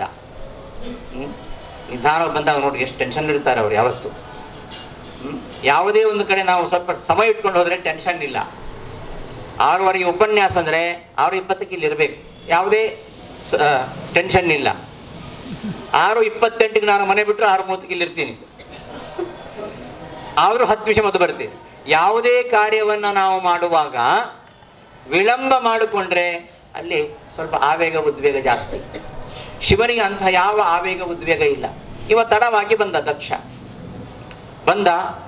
ಪ್ರಜಾಪತಿ ಬ್ರಹ್ಮನ ಮಗ, ಮೇಲಾಗಿ ಶಿವನಿಗೆ ಮಾವ, ಗೌರವ ಕೊಡಲಿಲ್ಲ, ಸಿಟ್ಟು ಬಂತವನಿಗೆ.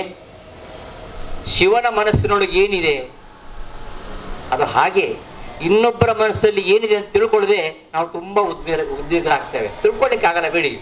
ಇನ್ನೊಬ್ಬರ ಪರಬುದ್ಧಿ ಅಪ್ರತ್ಯಕ್ಷ, ಇನ್ನೊಬ್ಬರ ಮನಸ್ಸಲ್ಲಿ ಏನಿದೆ ನಮಗೊತ್ತಿಲ್ಲ. ಶಿವ ಹಾಗೆಲ್ಲ ಸುಮ್ಮನೆ ಕೂತ್ಕೊಳ್ಳಿಕ್ಕಿಲ್ಲ. ನನ್ನ ಅಳಿಯ ಹಾಗಲ್ಲಪ್ಪ, ಏನೋ ಅವನು ಧ್ಯಾನಾಸಕ್ತನಾಗಿರಬಹುದು. ಅವ ಅಂತರ್ಮುಖಿಯಾಗಿದ್ದಾನೆ. ಅಂತರ್ಮುಖಿಯಾಗಿದ್ದಾನೆ, ಕಣ್ಣು ಮುಚ್ಚಿದ್ದಾನೆ. ಕಣ್ಣು ಮುಚ್ಚಬೇಕು. ಕಣ್ಣು ಮುಚ್ಚಿದಾಗ ನಮಗೆ ಸತ್ಯದ ಅರಿವಾಗುತ್ತೆ. ಸತ್ಯವನ್ನು ಹುಡುಕಿಕೊಂಡು ಹೋದವ ಕಣ್ಣು ಮುಚ್ಚುತ್ತಾನೆ. ಕಣ್ಣು ತೆಗೆದರೆ ಬಾಹ್ಯವಾದ್ದೇ ಕಾಣುವಂಥದ್ದು. ಬಾಹ್ಯ ವಸ್ತುಗಳು ಕಾಣಂತೆ ಕಣ್ಣು ಮುಚ್ಚಿದಾಗ ನಮಗೆ ಜೀವನದ ಸತ್ಯ ಗೊತ್ತಾಗುತ್ತೆ. ಹಾಗೆ ಇವನ ಕಣ್ಣು ಮುಚ್ಚಿಕೊಂಡಿದೆ. ಕಣ್ಣು ಮುಚ್ಚಿಕೊಂಡು ಏನು ಮಾಡ್ತಾ ಇದ್ದಾನೆ ಶಿವ? ಭಗವಂತನನ್ನು ಧ್ಯಾನ ಮಾಡ್ತಾ ಇದ್ದಾನೆ. ಎಲ್ಲಿ ಧ್ಯಾನ ಮಾಡ್ತಾ ಇದ್ದಾನೆ ಅಂದರೆ ಬ್ರಹ್ಮನಲ್ಲಿ, ಬ್ರಹ್ಮನ ಅಧಿಷ್ಠಾನದಲ್ಲಿ ಭಗವಂತನನ್ನ ಧ್ಯಾನ ಮಾಡ್ತಾ ಇದ್ದಾನೆ. ಹಾಗಾಗಿ ದಕ್ಷ ಬಂದದ್ದು ಗಮನಿಸಲಿಲ್ಲ. ದಕ್ಷನಿಗೆ ನಮಸ್ಕಾರ ಮಾಡ್ಬೇಕಂತಿಲ್ಲ, ಮಾಡ್ಬೇಕಂತ ಇಟ್ಕೊಂಡ್ರು ಕೂಡ ಅವ ಕಣ್ಣು ಮುಚ್ಚಿಕೊಂಡು ಭಗವಂತನ ಧ್ಯಾನ ಮಾಡ್ತಾ ಇದ್ದಾನೆ. ಬ್ರಹ್ಮನ ಅಧಿಷ್ಠಾನದಲ್ಲಿ ಪರಮಾತ್ಮನ ಅತ್ಯಂತ ಶ್ರೇಷ್ಠವಾಗಿರತಕ್ಕಂತಹ ಅಧಿಷ್ಠಾನ ಅಂದರೆ ಅದು ಎರಡು ಅಂತ ಹೇಳುತ್ತೆ ಭಾಗವತ.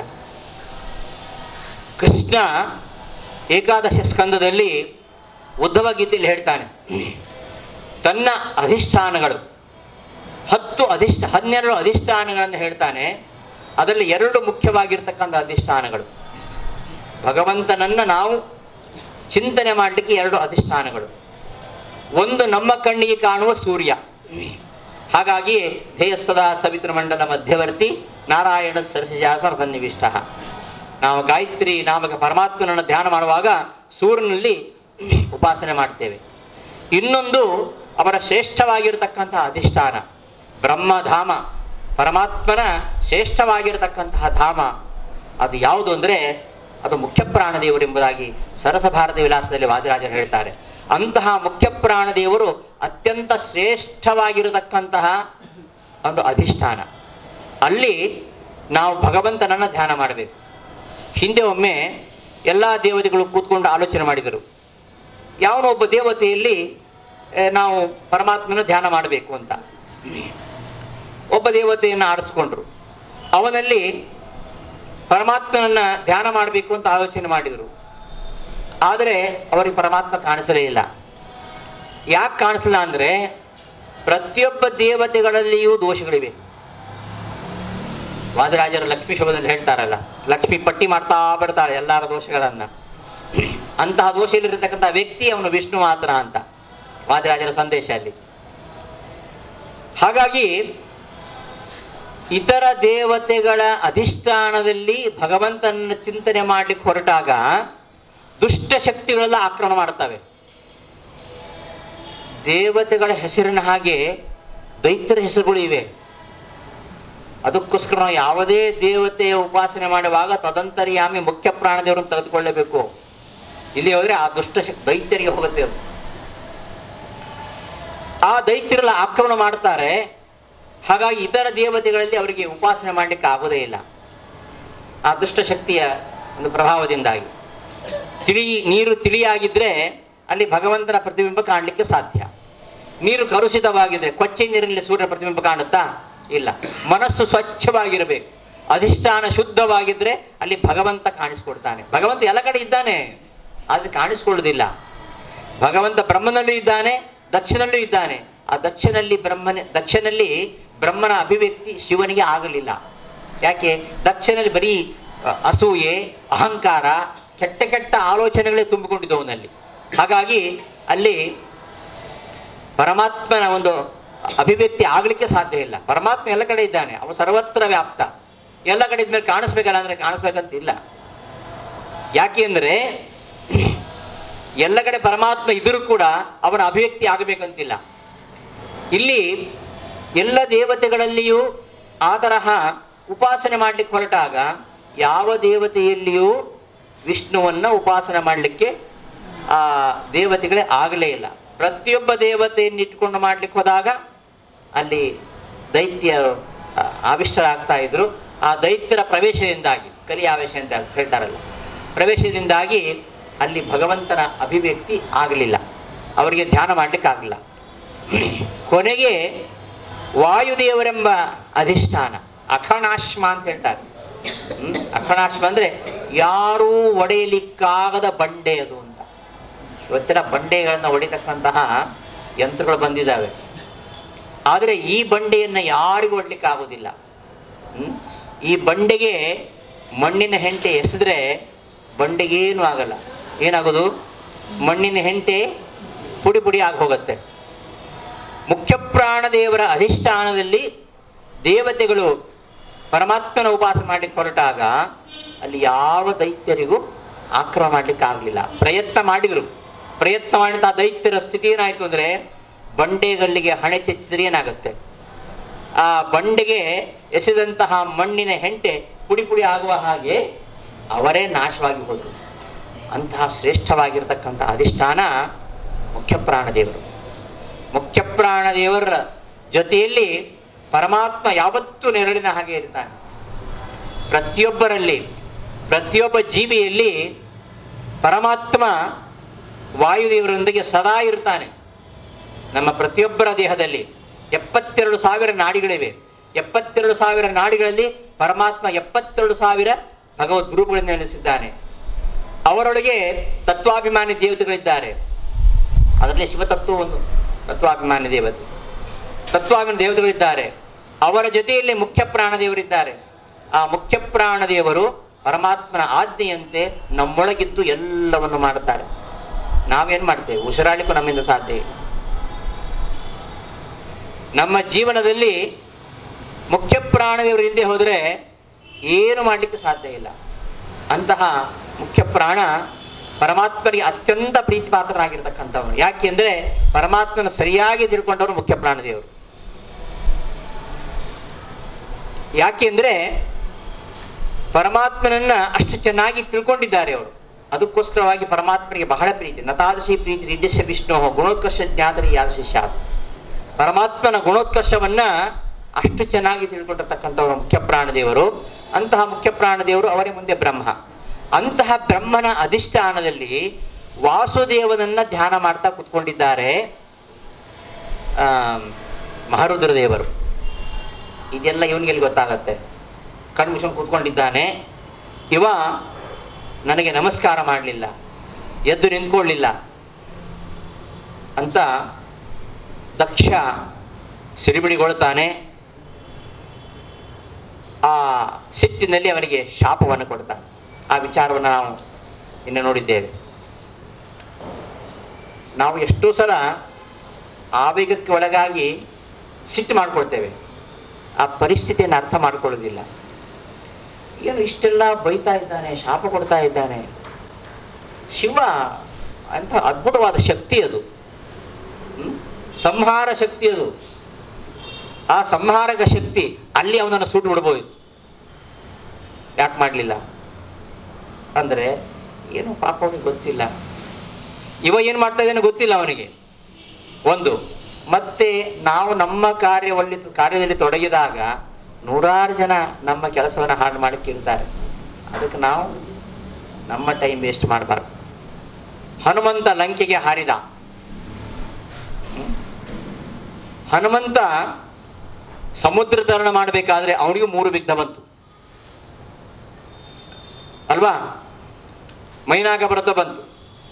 ಆರಾಮಾಗಿ ಮೈನಾಕ ಪರ್ವತದಲ್ಲಿ ವಿಶ್ರಮಿಸಿಕೊಂಡು ನಿಧಾನವಾಗಿ ತನ್ನ ಕೆಲಸ ಮಾಡಲಿಕ್ಕೆ ಹೊರಡಬೋಯಿತು. ಅಲ್ಲ, ಬೆಳಗಾಗೋದ್ರೊಳಗೆ ಸೀತೆ ಎಲ್ಲಿದ್ದಾಳೆ ಎಂಬ ಸಂದೇಶವನ್ನು ರಾಮನಿಗೆ ಮುಟ್ಟಿಸಬೇಕು. ಆ ಒಂದು ಕಾರ್ಯತತ್ಪರತೆ ಅದು ಇರಬೇಕು. ಅದಿದ್ದಾಗ ಅವ ಯಾರ ಮಾತನ್ನು ಯಾವುದನ್ನು ಲೆಕ್ಕಿಸುವುದಿಲ್ಲ. ಮೈನಾಕ ಪರ್ವತ ಅಡ್ಡ ಬರುತ್ತೆ, ಆಮೇಲೆ ಸುರಸೆ ಬರ್ತಾಳೆ, ಸಿಂಹಿಕೆ ಬರ್ತಾಳೆ, ಯಾವುದನ್ನು ಲೆಕ್ಕಿಸಲಿಲ್ಲ. ನಾವು ಏನಾದರೂ ಒಳ್ಳೆ ಕೆಲಸ ಮಾಡ್ಲಿಕ್ಕೆ ಹೊರಟ್ರೆ ಹಾಗೆ. ಮಗು ಉಪವಾಸ ಮಾಡುತ್ತೆ ಏಕಾದಶಿ ಅಂದರೆ, ಅಯ್ಯೋ ಮಗನೇ ಯಾಕೆ ಸಣ್ಣ ವಯಸ್ಸಲ್ಲಿ ಉಪವಾಸ, ಮುಂದೆ ಮಾಡಿ ಅಂತೆ ಅಂತ ದೊಡ್ಡವರು ಹೇಳಿ ತಪ್ಪಿಸ್ತಾರೆ. ಮುಂದೆ ಹಾಗೆ ಈಗೆಲ್ಲ ಯಾಕೆ? ಬಾಲ್ಯದಲ್ಲಿ ಹಾಗೆ, ಆಮೇಲೆ ಅಧ್ಯಯನ ಕಾಲದಲ್ಲಿ ಅವಾಗ ಪಾಪ ಓದಬೇಕು, ಪರೀಕ್ಷೆ ಆವಾಗಲೂ ಇಲ್ಲ. ಉದ್ಯೋಗ ಸೇರಿದ ಮೇಲೆ ಸಂಧಾನ ಮಾಡಲಿಕ್ಕೆ ಆಗುತ್ತೋ ಇಲ್ಲ ಅದು ಗೊತ್ತಿಲ್ಲ. ಮತ್ತೆ ನಿವೃತ್ತಿ ಆದಮೇಲೆ ಮಾಡೋಣ ಅಂತ. ನಿವೃತ್ತಿ ಆದಮೇಲೆ ಸ್ಥಿತಿ ಹೇಗಿರುತ್ತೋ ಗೊತ್ತಿಲ್ಲ ಅಲ್ವಾ? ಕೌಮಾರ ಆಚರೇತ್ ಪ್ರಾಜ್ಞ ಸರ್ವಾನ್ ಭಾಗವತಾನಿಹ. ಪ್ರಹ್ಲಾದರಾಜರು ಹೇಳ್ತಾರೆ, ಕೌಮಾರಾವಸ್ಥೆಯಿಂದಲೇ ಆಚರಣೆ ಮಾಡಬೇಕು. ಅದು ಮುಂದೆ ಬರುತ್ತೆ, ಧ್ರುವನ ಕಥೆ ಬರುತ್ತೆ. 5 ವರ್ಷದ ಬಾಲಕ ತಪಸ್ಸಿಗೆ ಹೋಗ್ತಾನೆ. ಹಾಗಾದ್ರೆ ಸಾಧನೆಗೆ ವಯಸ್ಸಿಲ್ಲ. ಸಾಧನೆಗೆ ವಯಸ್ಸಿಲ್ಲ, ಯಾವ ಅಡ್ಡಿ ಆತಂಕಗಳಿಲ್ಲ. ಅವ ಸಾಧನೆ ಮಾಡ್ಬೇಕಂತ ಹೊರಟ್ರೆ ಯಾವುದನ್ನು ಲೆಕ್ಕಿಸ ತನ್ನ ಗುರಿಯನ್ನು ಮಾತ್ರ ನೋಡಬೇಕು. ಮುಂದೆ ಗುರಿ ಹಿಂದೆ ಗುರು ಅಂತ ಹೇಳ್ತಾರೆ ನೋಡಿ. ಮುಂದೆ ಗುರಿ ಇರಬೇಕು, ನಮ್ಮ ಹಿಂದೆ ಗುರು ಇರಬೇಕು. ಆಗಿದ್ದಾಗ ನಮ್ಮ ಗುರಿಯನ್ನು ನಾವು ತಲುಪಲು ಸಾಧ್ಯ ಇದೆ. ಏನೋ ಗುರಿ ಇಟ್ಕೊಂಡು ಬರ್ತಾರೆ, ಶಾಲೆಗೆ ಬರ್ತಾರೆ, ಶಾಲಾ ಕಾಲೇಜಿಗೆ ಬರ್ತಾರೆ.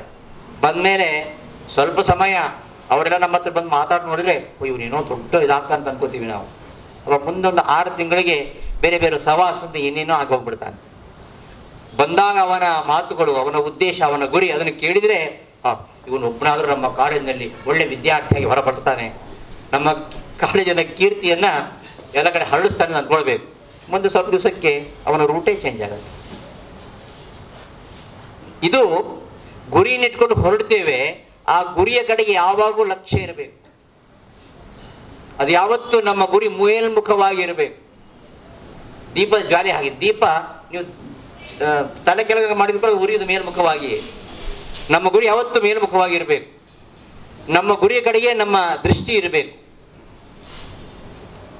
ಹಾಗಿದ್ದಾಗ ನಾವು ನಮ್ಮ ಗುರಿನ ತಲುಪ ಸಾಧ್ಯ. ಮನೆಯಲ್ಲಿ ನಿರಂತರ ದೀಪ ಉರಿತಾ ಇರ್ತದೆ. ಮನೆಯಲ್ಲಿ ನಿರಂತರ ದೀಪ ಉರಿತಾ ಇದ್ರೆ ಮನೆಯಲ್ಲಿ ಯಾರೋ ಇದ್ದಾರೆ ಅಂತ ಕಳ್ಳರು ಯಾವತ್ತೂ ಆ ಕಡೆ ಸುಳಿಯುವುದಿಲ್ಲ. ಯಾಕೋ ಈ ಮನೆಯಲ್ಲಿ ಒಂದು ವಾರದಿಂದ ಕತ್ತಲೆ, ಹೊರಗಡೆಯೂ ದೀಪ ಕಾಣಲ್ಲ, ಒಳಗಡೆಯೂ ದೀಪ ಕಾಣಲ್ಲ. ಬೀದಿಯಲ್ಲಿ ಓಡಾಡುವ ಕಳ್ಳರು ನೋಡ್ತಾರೆ, ನಮ್ದು ನೆಕ್ಸ್ಟ್ ವಿಸಿಟ್ ಇಲ್ಲಿಗೆ, ಹಾಗೆ ಆಲೋಚನೆ ಮಾಡ್ತಾರೆ. ಹಾಗೆ ದೀಪ ಇದ್ದಾಗ ಅಲ್ಲಿ ಕಳ್ಳರು ಬರೋದಿಲ್ಲ. ದೀಪ ಇಲ್ಲ ಅಂತಾದ್ರೆ ಕಳ್ಳರು ಹೇಗೆ ಆಕ್ರಮಿಸ್ತಾರೋ ಹಾಗೆ ನಮ್ಮ ಮನಸ್ಸಿಗೆ ಒಂದು ಗುರಿ ಬೇಕು.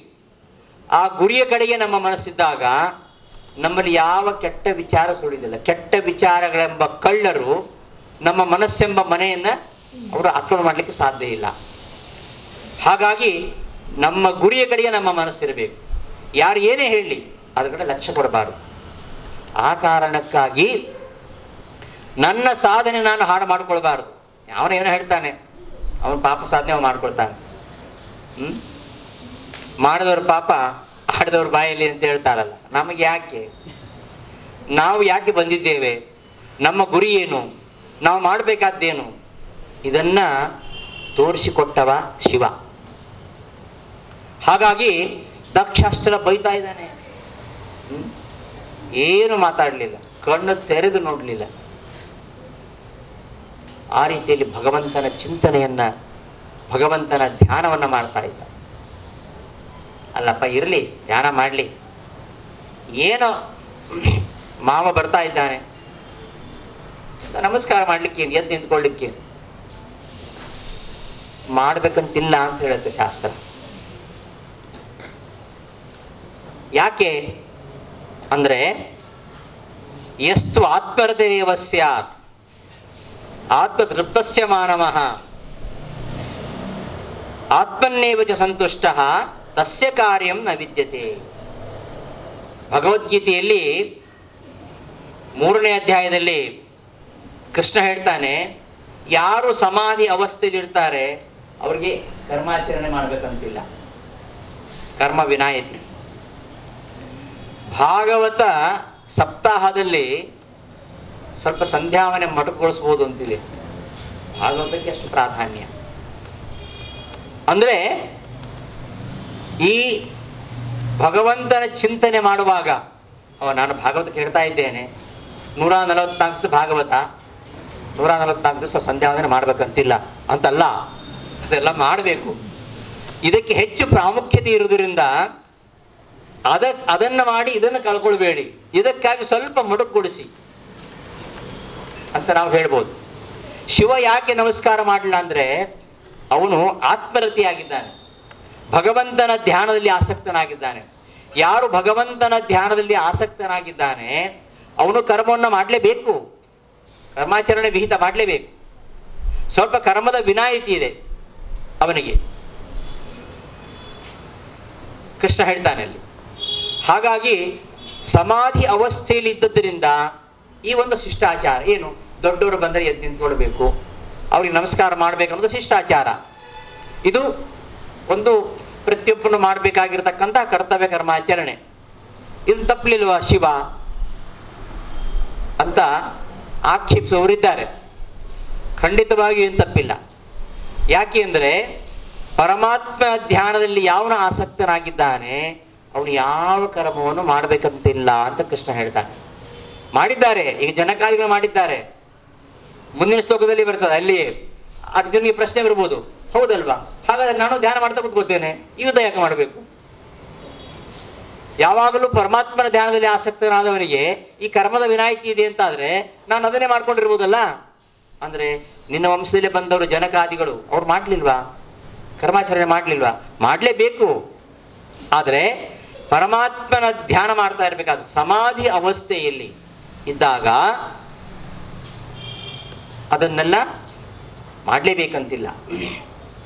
ಈ ವಾದಿರಾಜ ಮಠದ ಪರಂಪರೆಯಲ್ಲಿ ಬಂದಂತಹ ಒಬ್ಬ ಯತಿಗಳು, ವೇದಾಂಗ ತೀರ್ಥರ ನೆನಪಾಗೋದಿಲ್ಲ, ಅವರ ಬೃಂದಾವನ ಎಲ್ಲಿದೆ ಅಂದರೆ ಕಾರ್ಕಳದ ಹತ್ರ ನಾರಳ ಅಂತಿದೆ, ಭೂತರಾಜರ ಸನ್ನಿಧಾನ, ನೀವೆಲ್ಲ ಹೋಗಿರ್ಬೇಕು.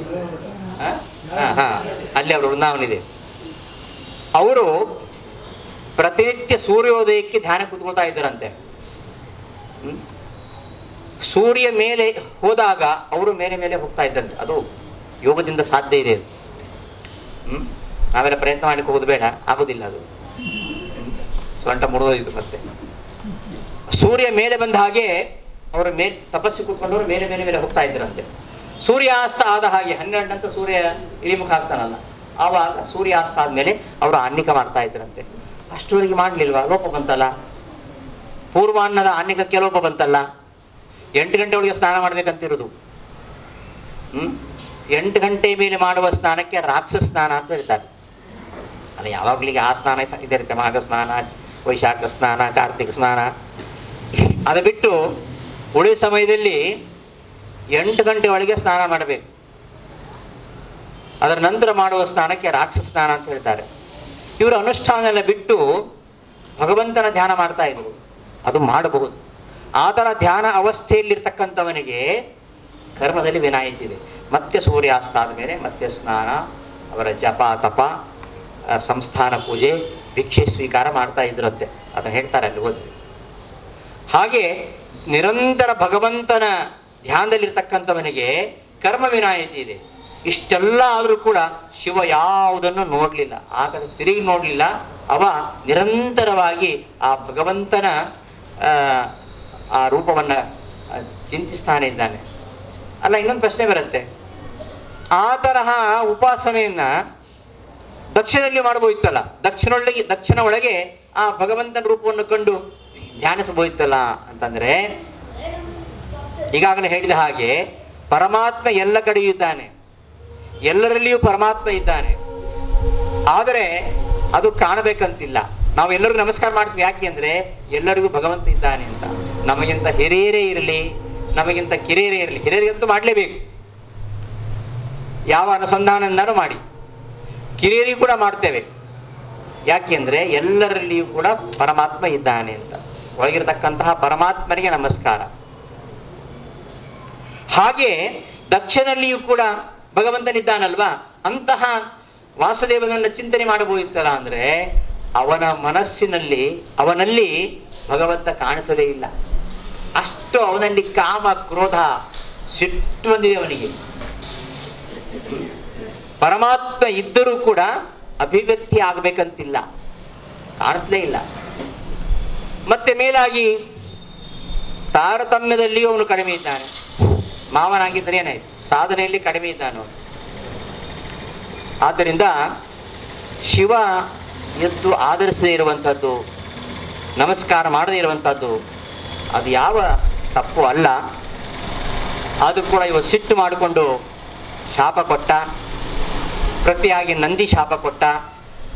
ಈ ಎಲ್ಲ ವಿಚಾರವನ್ನು ನಾವು ನಿನ್ನೆಯ ಸಂಚಿಕೆಯಲ್ಲಿ ನೋಡಿದ್ದೇವೆ. ನಂದಿ ಶಾಪ ಕೊಟ್ಟ ಮೇಲೆ ಭೃಗುಮುನಿಗೆ ತಡ್ಲಿಕ್ಕಾಗಲಿಲ್ಲ. ಅವ ಶಿವನ ಅನುಚರರಿಗೆ ಶಾಪ ಕೊಟ್ಟ. ಯಾರು ಶಿವವೃತವನ್ನು ಮಾಡ್ತಾರೆ, ಭವವೃತ ಧರಾಯೇಚ ಯಯೇತಾನ್ ಸಮನವೃತಾ ಪಾಖಂಡಿನಸ್ತೇ ಭವಂತು ಸಚ್ಛಾಸ್ತ್ರ ಪರಿಪಂಥಿನಃ ಎಂಬ ಶಾಪ ಕೊಡ್ತಾರೆ. ಯಾರು ಶಿವವೃತ್ತನ ಕೈಗೊಳ್ತಾರೋ, ಯಾರು ಅವನ ಅನುಯಾಯಿಗಳಾಗಿದ್ದಾರೋ ಅವರು ವೇದ ನಿಂದಕರಾಗಲಿ. ಹಾಗಾಗಿ ಇವತ್ತು ವೇದ ನಿಂದೆ ಮಾಡ್ತಾರೆ ಕೆಲವರು, ಶಿವನನ್ನ ಆರಾಧನೆ ಮಾಡೋರು ವೇದ ನಿಂದೆ ಮಾಡ್ತಾರೆ. ಅದು ಭೃಗುವಿನ ಶಾಪ. ಅವರು ವೇದ ನಿಂದಕರಾಗಲಿ, ಸಚ್ಛಾಸ್ತ್ರ ವಿರೋಧಿಗಳಾಗಲಿ ಅಂತ ಶಾಪ ಕೊಡ್ತಾ, ಅವರು ಶುದ್ಧವಾದ ಆಚಾರವಿಲ್ಲದವರಾಗಲಿ, ನಷ್ಟ ಶೌಚಾಹ ಮೂಢಧಿಯ ಮಂದಮತಿಗಳಾಗಲಿ, ಜಟಾಭಸ್ಮಾಸ್ತಿಧಾರಿಣ ಜಟಾಭಸ್ಮ ಮೂಳೆಗಳನ್ನು ಧರಿಸುವವರಾಗಲಿ ಅಂತ ಶಾಪ ಕೊಡ್ತಾ, ಅವರು ಸುರೆಯನ್ನ ಮದ್ಯವನ್ನ ಪೂಜಿಸ್ತಾ ಅವರು ಶಿವದೀಕ್ಷೆಯನ್ನು ಹೊಂದಲಿ ಅಂತ ಶಾಪವನ್ನ ಕೊಡ್ತಾನೆ. ಅಂತಹ ಶಿವನ ಅನುಚರರು ವೇದವನ್ನ ನಿಂದಿಸ್ತಾ ಇರಲಿ, ಬ್ರಾಹ್ಮಣರನ್ನು ನಿಂದಿಸ್ತಾ ಇರಲಿ, ಅವರೆಲ್ಲ ಪಾಖಂಡಿಗಳಾಗಲಿ ಅಂತ ಹೀಗೆಲ್ಲ ಶಾಪವನ್ನ ಭೃಗು ಮುನಿಗಳು ಕೊಡ್ತಾರೆ. ಹೀಗೆ ಶಾಪ ಪ್ರತಿಶಾಪ ಇದೆಲ್ಲ ನಡೀತದೆ. ಕೊನೆಗೆ ಆ ಸತ್ರ ಮುಗಿತು. ಆ ಸತ್ರದಲ್ಲಿ ಸರ್ವೋತ್ತಮನಾಗಿರ್ತಕ್ಕಂತಹ ಶ್ರೀಹರಿಯನ್ನು ಆರಾಧಿಸ್ತಾರೆ. ಆ ಸತ್ರ ಮುಗೀತು. ಮುಂದೆ ದಕ್ಷ ಸುಮ್ಮನೆ ಕೂತ್ಕೊಳ್ಳಲಿಲ್ಲ, ಸಿಟ್ಟು ಬಂದು ಹೊರಟೋಗ್ಬಿಟ್ಟ. ಅವನು ಉಳಿದವರಿದ್ದವ್ರದಾಗ ಯಾಗವನ್ನು ಪೂರ್ಣ ಮಾಡಿದ್ದು. ಯಾಕೆಂದ್ರೆ ಅದು ವಿಷ್ಣು ಯಾಗ. ವಿಷ್ಣು ಯಾವತ್ತೂ ನಿಷ್ಫಲ ಆಗೋದಿಲ್ಲ. ಆರಂಭ ಮಾತ್ರ ಚಾವ ವಿಷ್ಣು ಧರ್ಮೇನ ನಿಷ್ಫಲ ಅಂತ ಹೇಳಿದ ಹಾಗೆ ಪರಮಾತ್ಮ ವಿಷಯಕವಾಗಿ ಯಾವುದೇ ಕಾರ್ಯ ಎಷ್ಟೇ ಚಿಕ್ಕದು ಮಾಡಿರಲಿಕ್ಕೆ ಪುಣ್ಯ ಇದೆ. ಹಾಗಾಗಿ ಇದು ವೈಷ್ಣವ ಯಾಗ ಬೇರೆ, ಅದು ನಿಷ್ಫಲ ಆಗಬಾರ್ದಲ್ಲ. ಉಳಿದ ಎಲ್ಲ ಬ್ರಾಹ್ಮಣರು ಮುನಿಗಳು ಸೇರಿ ಆ ಸತ್ರವನ್ನು ಮುಗಿಸಿದ್ರು. ಈ ಮಾವ ಅಳಿಯರ ಕಾದಾಟ ವೈಮನಸ್ಯ ಇದು ಮುಂದುವರಿತಾನ ಹೋಯಿತು. ಈ ದಕ್ಷ ಯಾಗ ಮುಗಿದ ಮೇಲೆ ಇವನನ್ನೇ ಎಲ್ಲ ಪ್ರಜಾಪತಿಗಳಿಗೆ ಅಧಿಪತಿ ಅಂತ ಮಾಡಿದ್ರು ದಕ್ಷನನ್ನ.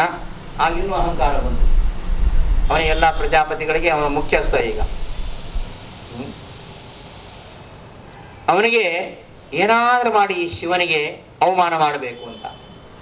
ನನಗೆ ಅವನು ಎದ್ದು ನಿಂತುಕೊಳ್ಳದೆ ಅವಮಾನ ಮಾಡಿದನಲ್ಲ, ಅದಕ್ಕೆ ಪ್ರತಿಯಾಗಿ ನಾನು ಅವಮಾನ ಮಾಡಬೇಕು ಅಂತ. ಅದಕ್ಕೆ ಇನ್ನೊಂದು ಬೃಹಸ್ಪತಿ ಸಭಾ ಅಂತ ಯಾಗವನ್ನು ಪ್ರಾರಂಭ ಮಾಡ್ತಾನೆ. ಎಲ್ಲ ದೇವತೆಗಳು ಆಹ್ವಾನ ಕೊಡ್ತಾನೆ, ಎಲ್ಲ ಮುನಿಗಳಿಗೂ ಆಹ್ವಾನ ಕೊಡ್ತಾನೆ. ಆದರೆ ಅಳಿಯಂದಿರಿಗೆ ಆಹ್ವಾನ ಇಲ್ಲ. ವಿಷಯ ಹೇಗೋ ಗೊತ್ತಾಯ್ತು. ಎಲ್ಲರೂ ಹೋಗ್ತಾ ಇದ್ದಾರೆ ಆ ಸತ್ರಕ್ಕೆ. ಈ ಸತಿ ನೋಡ್ತಾ ಇದ್ದಾಳೆ. ಅವರೆಲ್ಲ ಎಲ್ಲ ದೇವತೆಗಳು, ಬ್ರಹ್ಮರ್ಷಿಗಳು, ದೇವರ್ಷಿಗಳು, ಪಿತೃಗಳು ಎಲ್ಲರೂ ಹೋಗ್ತಾ ಇದ್ದಾರೆ ಆಹ್ವಾನದ ಮೇರೆಗೆ. ಇವರಿಗೆ ಮಾತ್ರ ಆಹ್ವಾನ ಇಲ್ಲ. ಹೇಳ್ತಾಳೆ, ಅಪ್ಪ ಯಾಗ ಮಾಡ್ತಾ ಇದ್ದಾರೆ, ನಾವು ಅಲ್ಲಿಗೆ ಹೋಗೋಣ ಅಂತ. ಪ್ರಜಾಪತೇಸ್ತೆ ಶ್ವಶುರಸ್ಯ ಸಾಂಪ್ರತಂ ನಿರ್ಯಾಪಿತೋ ಯಜ್ಞ ಮಹೋತ್ಸವಕ್ಕಿಲ ವಯಂಚ ತತ್ರ ಅನುಸರಾಮ ವಾಮತೆ ಯದ್ಯರ್ಥಿತಾಮಿ ವಿಬುಧಾಹ ಪ್ರಯಾಂತಿ. ಹೇ ವಾಮ ಅಂದರೆ ಪರಮಮಂಗಳ ಸ್ವರೂಪ, ನಾವು ಕೂಡ ಅಲ್ಲಿಗೆ ಹೋಗೋಣ. ನಿಮ್ಮ ಮಾವ ದಕ್ಷ ಪ್ರಜಾಪತಿ ಯಜ್ಞ ಮಹೋತ್ಸವವನ್ನು ನಡೆಸ್ತಾ ಇದ್ದಾನೆ. ಅನೇಕ ದೇವತೆಗಳಲ್ಲಿ ಹೋಗ್ತಾ ಇದ್ದಾರೆ. ನೀವು ಇಷ್ಟಪಡೋದಾದರೆ ನಾವು ಅಲ್ಲಿಗೆ ಹೋಗೋಣ. ನನ್ನ ಸಹೋದರರು ಬಂದಿರ್ತಾರೆ, ಎಲ್ಲ ಆತ್ಮೀಯರು ಬರ್ತಾರೆ, ಸಹೋದರಿಯರು ತಮ್ಮ ಪತಿಗಳೊಂದಿಗೆ ಬಂದಿರ್ತಾರೆ. ನಾನು ಅಲ್ಲಿಗೆ ಹೋಗಬೇಕು ಅಂತ ಬಯಸ್ತೇನೆ. ಅಪ್ಪ ಅಮ್ಮ ನನಗೆ ಉಡುಗೊರೆ ಕೊಡ್ತಾರೆ, ಅದನ್ನು ನಾನು ನಿನ್ನೊಟ್ಟಿಗೆ ಕೂತ್ಕೊಂಡು ತಗೋಬೇಕು. ಹಾಗೆ ನನ್ನ ಆಸೆ, ಹೋಗೋಣ ಅಂತ ಹೇಳ್ತಾಳೆ. ತತ್ರ ಸ್ವಶ್ರೂಹು ಮೇ ನನು ಭರ್ತ್ಸು ಸಮ್ಮತ ಮಾತೃಶ್ವಶ್ರೂಹು ಕ್ಲಿನ್ನ ಧಿಯಂಚ ಮಾತರಂ ದ್ರಕ್ಷೇ ಚಿರೋತ್ಕಂಠಮನಾ ಮಹರ್ಷಿವಿ ಉನ್ನೀಯಮಾನಂಚ ಮೃಡಾಧ್ವಜಂ. ಅವರೆಲ್ಲ ಶ್ರೇಷ್ಠವಾಗಿರತಕ್ಕಂತಹ ಯಜ್ಞವನ್ನು ನಡೆಸ್ಕೊಡ್ತಾ ಇದ್ದಾರೆ. ನಾನು ನೋಡಬೇಕು. ನನ್ನ ಸಹೋದರರು ಬಂದಿರ್ತಾರೆ, ಚಿಕ್ಕಮ್ಮ ದೊಡ್ಡಮ್ಮ ಎಲ್ಲ ಇರ್ತಾರೆ, ನಮ್ಮ ತಾಯಿ ಇರ್ತಾಳೆ. ಎಷ್ಟೋ ದಿವಸ ಆಯ್ತು ಅವರು ನೋಡಬೇಕು ಅಂತ ತವರ ಮನೆಗೆ ಹೋಗ್ಬೇಕು. ತವರ ಮನೆ ಹೋದಕ್ಕೆ ಕಾರಣ ಬೇಕಾ? ತವರ ಮನೆ ಹಾದಿಯಲ್ಲಿ ಮುಳ್ಳಿಲ್ಲ ಕಲ್ಲಿಲ್ಲ ಅಂತ ಬೇಂದ್ರೆ ಹೇಳ್ತಾರೆ ಒಂದು ಕಡೆಗೆ ಅಲ್ವಾ. ಬೇರೆ ಕಡೆ ಹೋಗುವಾಗ ನಮ್ಮ ನೆಪ ಸಿಗ್ತವೆ ತುಂಬ ತಪ್ಪಿಸ್ಕೊಳ್ಳಿಕ್ಕೆ. ತವ್ರ ಮನೆ ಹೋಗ್ಲಿಕ್ಕೆ ನೆಪ ಇಲ್ಲ ಅಲ್ವಾ? ಆ ತವ್ರ ಮೇಲಿನ ಮೋಹ ಅದು ಯಾವತ್ತೂ ಹೋಗುವುದಿಲ್ಲ. ಮತ್ತೆ ಅಪ್ಪ ಇಷ್ಟೊಂದು ಒಳ್ಳೆ ಯಜ್ಞ ಮಾಡ್ತಾ ಇದ್ದಾನೆ, ನಾವು ಹೋಗಬೇಕು ಅಂದಾಗ ಹೇಳ್ತಾನೆ ಅವನು, ನಮಗೆ ಆಹ್ವಾನ ಇಲ್ಲ ಅಂತ. ಕಥಂ ಸುತಾಯ ಪಿತೃಗೇಹ ಕೌತುಕಂ ನಿಶಮ್ಯ ದೇಹ ಸೂರ್ಯವರ್ಯನೇಂಗತೆ. ಆಹ್ವಾನ ಇಲ್ಲದೆ ಇದ್ರು ಕೂಡ ಹೋಗ್ತಾರೆ. ಎಲ್ಲಿಗೆ? ತಂದೆ ಮನೆ ಹೋಗ್ಲಿಕ್ಕೆ ಆಹ್ವಾನ ಬೇಡ, ಅಪ್ಪ ಯಾವುದಕ್ಕೂ ಇನ್ವಿಟೇಷನ್ ಕೊಡಬೇಕಂತಿಲ್ಲ. ಗುರುವಿನ ಮನೆಗೆ ಹೋಗ್ಲಿಕ್ಕೆ, ಹೆಣ್ಣು ಮಕ್ಕಳು ತಂದೆ ಮನೆಗೆ ಹೋಗ್ಲಿಕ್ಕೆ, ಗುರುವಿನ ಮನೆ ಹೋಗ್ಲಿಕ್ಕೆ ಆಹ್ವಾನ ಬೇಕಂತಿಲ್ಲ.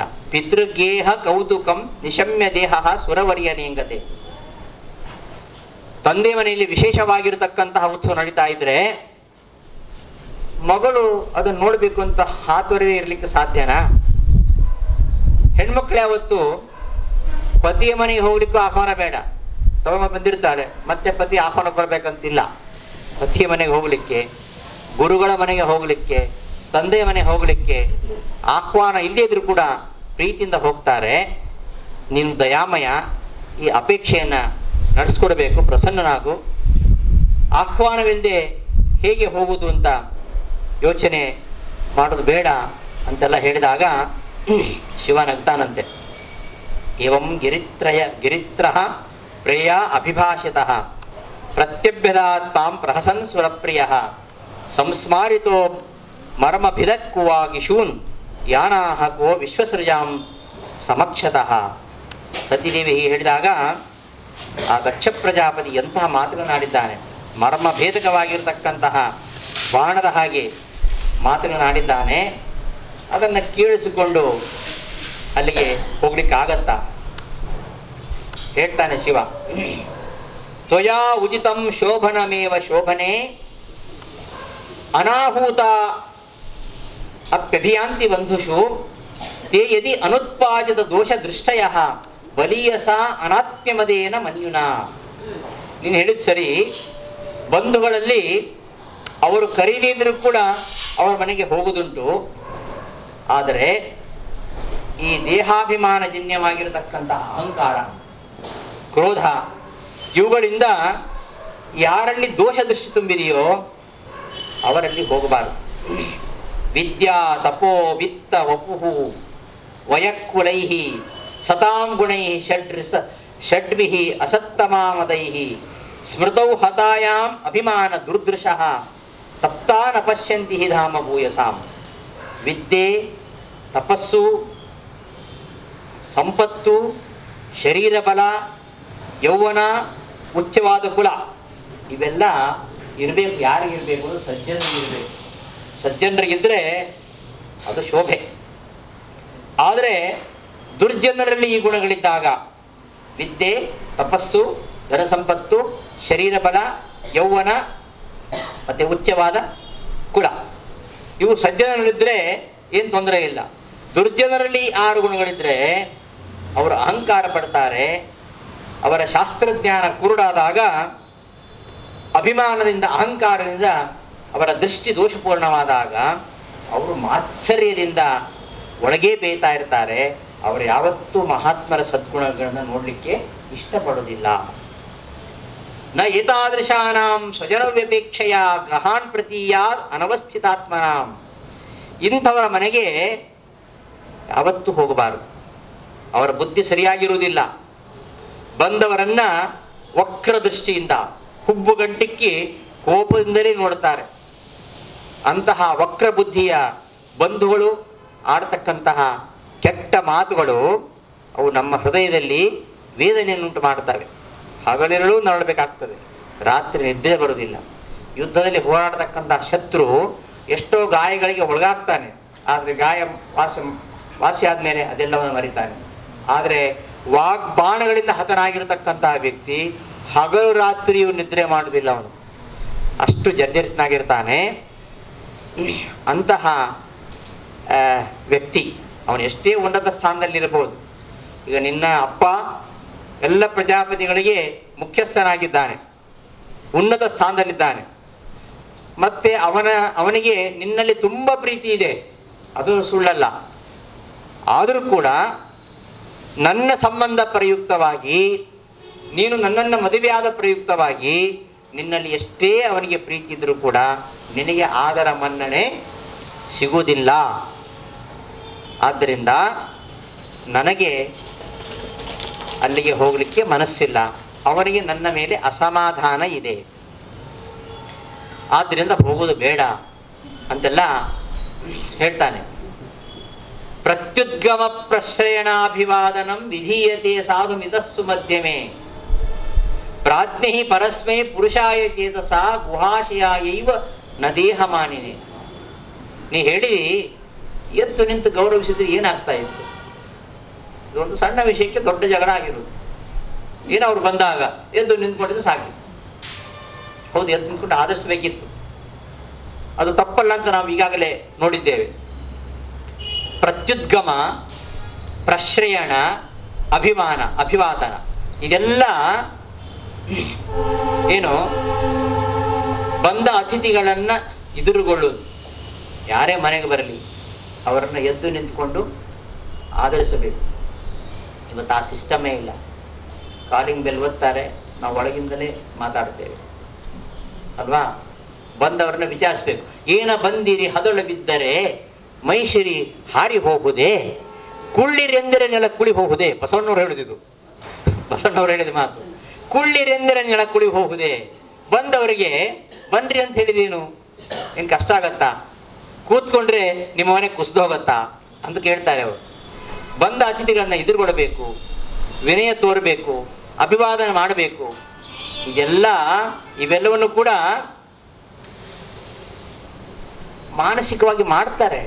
ನಾನು ಮಾಡಿದ್ದೇನೆ, ಮಾನಸಿಕವಾಗಿ ನಾನು ಮಾಡಿದ್ದೇನೆ. ದಕ್ಷ ಬಂದಾಗ ನಾನು ಮಾನಸಿಕವಾಗಿ ಅವನಿಗೆ ನಮಸ್ಕಾರ ಮಾಡಿದ್ದೇನೆ. ಆ ಅತಿಥಿ ಬಂದಂತಹ ಅತಿಥಿ ತನಗೆ ಸಮನೆ ಆಗಿರಲಿ ಅಥವಾ ಕಡಿಮೆ ಆಗಿರಲಿ ಅವನಿಗೆ ಗೌರವ ಕೊಡಬೇಕಂತಿಲ್ಲ. ದಕ್ಷ ನನಗೆ ಸಂಬಂಧದಲ್ಲಿ ಮಾವನಾಗಿದ್ದಾನೆ, ಆದರೂ ಕೂಡ ಅವನು ನನಗಿಂತ ಕಡಿಮೆಯವನೇ. ಮತ್ತೆ ಹಿರಿಯರಿಗೆ ಸಲ್ಲಿಸಬೇಕಾಗಿರ್ತಕ್ಕಂತಹ ಗೌರವ ಅದನ್ನು ನಾನು ಮಾಡಲಿಲ್ಲ. ಹೌದು, ಯಾಕೆ ಮಾಡಲಿಲ್ಲ ಅಂದರೆ ಅದು ಯುಕ್ತನೇ. ಯಾಕೆಂದರೆ ಅಸುರಾವೇಶದಿಂದ ಅವನು ನನ್ನನ್ನು ತಿಳಿಯದೆ, ನನ್ನನ್ನು ಅರ್ಥ ಮಾಡಿಕೊಳ್ಳದೆ ಅವನನ್ನು ದ್ವೇಷ ಮಾಡ್ತಾ ಇದ್ದಾನೆ. ಅಲ್ಲ, ಲೋಕ ಮರ್ಯಾದೆಗೋಸ್ಕರ ಏನಿರಲಪ್ಪ, ತುಷ್ಯತು ದುರ್ಜನ ನ್ಯಾಯ ಅಲ್ವಾ? ದುರ್ಜನಂ ಪ್ರಥಮ ಬಂದೆ ಅಂತ ನಮ್ಮ ಕೆಲಸ ಆಗಬೇಕು. ಗೊತ್ತು ಅವ ಎಂತ ಕೆಟ್ಟವ ಅಂತ, ಅದಕ್ಕೂ ಅವನು ಹೋಗಿ ನೀನೇ ಇಂದ್ರ, ನೀನೇ ಚಂದ್ರ, ನೀನೇ ದೇವ ಅಂತ ಕೆಲಸ ಹಾಗೆ ಲೋಕ ಮರ್ಯಾದೆ ದೃಷ್ಟಿಯಿಂದ ಕಾಯಿಕವಾಗಿ ನಮಸ್ಕಾರಗಳನ್ನು ಮಾಡಬಹುದಿತ್ತು, ಆದರೆ ನಾನು ಮಾಡಲಿಲ್ಲ. ಯಾಕೆಂದ್ರೆ ಚತುರ್ಮುಖ ಬ್ರಹ್ಮನಲ್ಲಿ ವಸುದೇವನಿದ್ದಾನೆ, ಅವನಲ್ಲಿ ಯಾವ ದೋಷ ಇಲ್ಲ. ಚತುರ್ಮುಖ ಬ್ರಹ್ಮನಲ್ಲಿ ಪ್ರಕೃತಿ ಯಾವ ಆವರಣ ಇಲ್ಲ. ಅಂತಹ ಬ್ರಹ್ಮನಲ್ಲಿ ಪರಮ ಪುರುಷನಾಗಿರತಕ್ಕಂತಹ ಅಧೋಕ್ಷೆಯನ್ನು ಧ್ಯಾನ ಮಾಡ್ತಾ ಇದ್ದೆ. ಹಾಗಾಗಿ ಅವನನ್ನೇ ನಾನು ಮನಸ್ಸಿನಿಂದ ವಿಶೇಷವಾಗಿ ಧ್ಯಾನ ಮಾಡ್ತಾ ಇದ್ದೆ. ಉತ್ತಮ ಅಧಿಷ್ಠಾನದಲ್ಲಿ ಭಗವಂತನನ್ನ ನಾನು ಆರಾಧಿಸ್ತಾ ಇದ್ದೆ. ಆದ್ದರಿಂದ ಕಡಿಮೆ ಅಧಿಷ್ಠಾನದಲ್ಲಿ ನಾನು ಇವನಿಗೆ ನಮಸ್ಕಾರಾದಿಗಳನ್ನು ಮಾಡೋದು ಸರಿ ಆಗ್ತದಾ? ಆದರೂ ಕೂಡ ನಾನು ಕಾಯಿಕವಾಗಿ ಮಾಡಿಲ್ಲ, ಮಾನಸಿಕವಾಗಿ ನಾನು ನಮಸ್ಕಾರ ಮಾಡಿದ್ದೇನೆ ಅಂತ ಹೇಳ್ತಾ, ನೀನೇನೋ ಹೇಳಿದಿ, ಜನ್ಮ ಕೊಟ್ಟ ತಂದೆ ನನ್ನ ದ್ವೇಷಿ ಆಗಿದ್ದಾನೆ, ಆದರೆ ನನ್ನ ದ್ವೇಷಿ ಆದ್ದರಿಂದ ನೀನು ಅವನನ್ನು ನೋಡಲಿಕ್ಕೆ ಹೋಗಬಾರದು. ಹೋದ್ರೆ ನಿನಗೆ ಅವಮಾನವೇ ಆಗತ್ತೆ. ಅವರೆಲ್ಲ ನಿರಪರಾಧಿಯಾಗಿರ್ತಕ್ಕಂತಹ ನನ್ನನ್ನು ಅನಾಗಸಂ ದುರ್ವಚಸ ಕರೋತ್ಸ್ಯ, ಅವರು ನನಗೆ ತಿರಸ್ಕಾರವೇ ಮಾಡ್ತಾರೆ. ನಿರಪರಾಧಿಯಾಗಿರ್ತಕ್ಕಂತಹ ನನ್ನನ್ನು ಕೆಟ್ಟ ಮಾತುಗಳಿಂದ ನಿಂದಿಸ್ತಾನೆ ಅವನು. ಆದ್ದರಿಂದ ನೀನು ಹೋಗಬೇಡ, ನನ್ನ ಮಾತನ್ನೂ ಅತಿಕ್ರಮಿಸಿ ಇನ್ನು ಹೋದಿ ಅಂತಾದರೆ ಸಂಭಾವಿತಸ್ಯ ಸ್ವಜನಾತ್ಮ ರಾಭವೋ ಯದಾಸ ಸದ್ಯೋ ಮರಣಾಯ ಕಲ್ಪತೆ, ನಿನಗೆ ಹೋದ್ರೆ ಒಳ್ಳೇದಾಗುವುದಿಲ್ಲ. ಅಪಮಾನವೇ ಆಗತ್ತೆ. ಆದ್ರೆ ಆಗಲಿ, ಅಪ್ಪ ತಾನೇ ಬೈದದ್ದು, ಬೇರೆ ಯಾರಲ್ಲಲ್ಲ. ಅಪ್ಪ ಅಮ್ಮ ಹೇಳಿದ್ದಲ್ಲ. ಅಪ್ಪ ಅಮ್ಮ ಬೈದ್ರೆ ಬೇಜಾರಿಲ್ಲ, ಗಂಡ ಬೈದ್ರೆ ಬೇಜಾರಾಗ್ಬೋದು. ಹಾಗಲ್ಲ, ಈ ಗೌರವಾನ್ವಿತ ವ್ಯಕ್ತಿ ಆಗಿದ್ರೆ ಯಾವ ಬಂಧುಗಳು ಬೈದರೂ ಕೂಡ ಅದು ಮರಣಕ್ಕೆ ಸಮ. ಸಂಭಾವಿತಸ್ಯ ಚಾಕೀರ್ತಿ ಮರಣಾದತಿರಿಚ್ಯತೆ, ಮರಣಕ್ಕೆ ಕಾರಣ ಆಗತ್ತೆ. ಮುಂದೆ ಇದೇ ನಿನ್ನ ಮರಣಕ್ಕೆ ಕಾರಣ ಆಗ್ಬೋದು. ಆದ್ದರಿಂದ ಹೋಗಬೇಡ ಅಂತೆಲ್ಲ ಹೇಳ್ತಾನೆ. ಆದರೂ ಇವಳಿಗೆ ಹೋಗ್ಬೇಕು ಅಂತ ಅನಿಸುತ್ತೆ. ಇನ್ನು ಹೋದರೆ ಗಂಡನಿಗೆ ಸಿಟ್ಟು ಬರುತ್ತೆ ಅಂತ ಒಳಗೆ ಬರ್ತಾಳೆ. ಮತ್ತೊಮ್ಮೆ ಹೋಗ್ಬೇಕು ಅಂತ ಅನಿಸಿ ಹೊರಗೆ ಹೋಗ್ತಾಳೆ. ಹೋಗುದು ಬರುದು. ನಿಷ್ಕ್ರಾಮತಿ ನಿರ್ವಿಶತಿ ದ್ವಿಧಾಚಸ. ಒಮ್ಮೆ ಹೊರಡಬೇಕು ಅಂತ ಮನೆಯಿಂದ ಹೊರಡ್ತಾಳೆ. ಮತ್ತೊಮ್ಮೆ ಬೇಡಪ್ಪ, ಗಂಡನಿಗೆ ಬೇಜಾರಾಗುತ್ತೆ, ಹೋಗುದು ಬೇಡ ಅಂತ ಒಳಗೆ ಬರ್ತಾಳೆ. ಇಲ್ಲ, ಹೋಗದೇ ಇದ್ರೆ ತಂದೆಗೆ ಅಸಮಾಧಾನ ಆಗುತ್ತೆ, ಅಪ್ಪ ಅಮ್ಮ ನೋಡ್ಬೋದಲ್ಲ ಅಂತ ಒಂದು ಆಸೆ. ಹಾಗೆ ನಿಷ್ಕ್ರಾಮತಿ ನಿರ್ವಿಶತಿ ದ್ವಿಧಾಚಸ ವರ್ಣನೆ ಮಾಡ್ತಾರೆ ವೇದವ್ಯಾಸರು. ಅಂತೂ ಬಂಧುಗಳನ್ನ ಕಾಣಬೇಕು ಅಂತ ಬಯಕೆ ಇತ್ತು, ಅದಕ್ಕೆ ಅಡ್ಡಿ ಆಯ್ತು ಅಂತ ಕೋಪ ಬರುತ್ತೆ. ಬಂಧು ಪ್ರೇಮ ನೆನೆಸ್ಕೊಂಡಾಗ ಅಳು ಬರುತ್ತೆ, ಕಣ್ಣೀರು ಹಾಕ್ತಾಳೆ, ವಿಹ್ವಳಾಗ್ತಾಳೆ. ಕೋಪದಿಂದ ಪತಿಯನ್ನ ತನ್ನ ನೋಟದಿಂದಲೇ ಸುಡ್ತಾಳೋ ಏನೋ ಅನ್ನೋ ಹಾಗೆ ಪ್ರದಕ್ಷತೀವ ಐಚ್ಛತ ಜಾತವೇ ಪತು, ಗಂಡನನ್ನ ತನ್ನ ಕಣ್ಣುಗಳಿಂದ ಸುಡ್ತಾ ಇದ್ದಾಳೆ ಅನ್ನೋ ಹಾಗೆ ನೋಡ್ತಾಳೆ.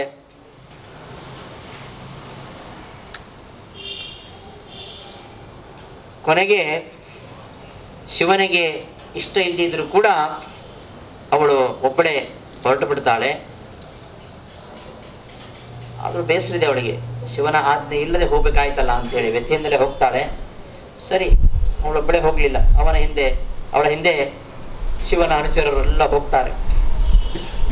ಆ ಒಂದು ಕಾರ್ಯಕ್ರಮಕ್ಕೆ ದಕ್ಷಿಣ ಯಾಗಶಾಲೆಗೆ ಬರ್ತಾಳೆ.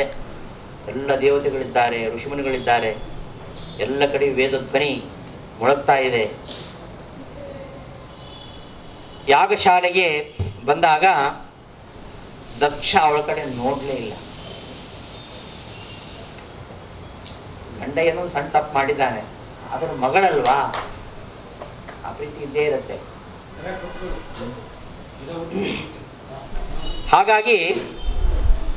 ಹಾಗಾಗ್ಲಿಕ್ಕೆ ಅನ್ಕೊಂಡಿದ್ಲು. ತಿರಸ್ಕಾರದಿಂದ ದಕ್ಷ ಪ್ರಜಾಪತಿ ಅವಳ ಕಡೆ ನೋಡ್ಲೇ ಇಲ್ಲ, ಆದರಿಸಲಿಲ್ಲ. ಇನ್ನು ಉಳಿದವರಿಗೆ ಸಹೋದರಿಯರಿದ್ದಾರೆ, ತಾಯಿ ಚಿಕ್ಕಮ್ಮ ದೊಡ್ಡಮ್ಮ ಇದ್ದಾರೆ, ಯಾರು ಕೂಡ ಆದರಿಸಲಿಲ್ಲ. ಯಾಕೆಂದ್ರೆ ಭಯ ಅವರಿಗೆ, ದಕ್ಷನಿಂದ ಭಯ. ಹಾಗಾಗಿ ಅವನ ಎದುರಿನಲ್ಲಿ ಅವಳನ್ನು ಆದರಿಸಲಿಲ್ಲ. ದಕ್ಷನಿಗೆ ಗೊತ್ತಾಗದ ಹಾಗೆ ಪ್ರೀತಿಯಿಂದ ಕಣ್ಣೀರಿಡ್ತಾ ಆಲಿಂಗಿಸ್ಕೊಳ್ತಾರೆ. ತಂದೆ ಆದರಿಸಲಿಲ್ಲ. ಇನ್ನು ಚಿಕ್ಕಮ್ಮ ದೊಡ್ಡಮ್ಮ ಎಲ್ಲ ಕುಶಲ ಪ್ರಶ್ನೆ ಮಾತಾಡಿದರು, ಆದರೂ ಯಾಕೋ ಅಷ್ಟು ಒಳ್ಳೆಯ ಭಾವನೆ ಕಾಣಿಸ್ತಾ ಇಲ್ಲ. ಇನ್ನು ಯಜ್ಞದಲ್ಲಿ ಶಿವನಿಗೆ ಹವಿರ್ಭಾಗ ಇಲ್ಲ. ಹೀಗೆಲ್ಲ ಆ ಯಾಗ ಮುಂದುವರಿಯುತ್ತೆ. ಅಲ್ಲಿ ದಕ್ಷ ಹಾಗೂ ದಾಕ್ಷಾಯಣಿಯ ಒಂದು ಸಂವಾದ. ಆ ಒಂದು ದಕ್ಷನ ಈ ಒಂದು ಅದಕ್ಷತೆಯನ್ನ ನೋಡಿ ಕೊನೆಗೆ ದಾಕ್ಷಾಯಣಿ ತನಗೆ ದಾಕ್ಷಾಯಣಿ ಅಂತ ಹೆಸರು ಬರೋದು ಬೇಡ ಅಂಥೇಳಿ ತನ್ನ ಗಂಡನಿಗೆ ಆದ ಅವಮಾನದ ಜಾಗದಲ್ಲಿ ತಾನಿರಬಾರ್ದು, ತನ್ನ ಪತಿ ಕೊಟ್ಟಂತಹ, ತನ್ನ ತಂದೆ ಕೊಟ್ಟಂತಹ ದೇಹವೂ ಇರಬಾರ್ದು ಅಂತ ಅದನ್ನು ನಾಶ ಮಾಡಿಕೊಳ್ತಕ್ಕಂತಹ ಪ್ರಯತ್ನ ಮಾಡ್ತಾಳೆ. ಅಂತಹ ಸತಿ ತ್ಯಾಗ. ಅದಕ್ಕಿಂತ ಪೂರ್ವಭಾವಿಯಾಗಿ ತಂದೆ ಮಗಳ ಸಂವಾದವನ್ನು ಮುಂದಿನ ಸಂಚಿಕೆಯಲ್ಲಿ ನೋಡೋಣ ಅಂತ ಹೇಳ್ತಾ ಈ ದಿನದ ಉಪನ್ಯಾಸವನ್ನು ಸಮಾಪ್ತಿಗೊಳಿಸ್ತೇನೆ. ಶ್ರೀಕೃಷ್ಣಾರ್ಪಣಮಸ್ತು, ಮಧ್ವೇಶಾರ್ಪಣಮಸ್ತು.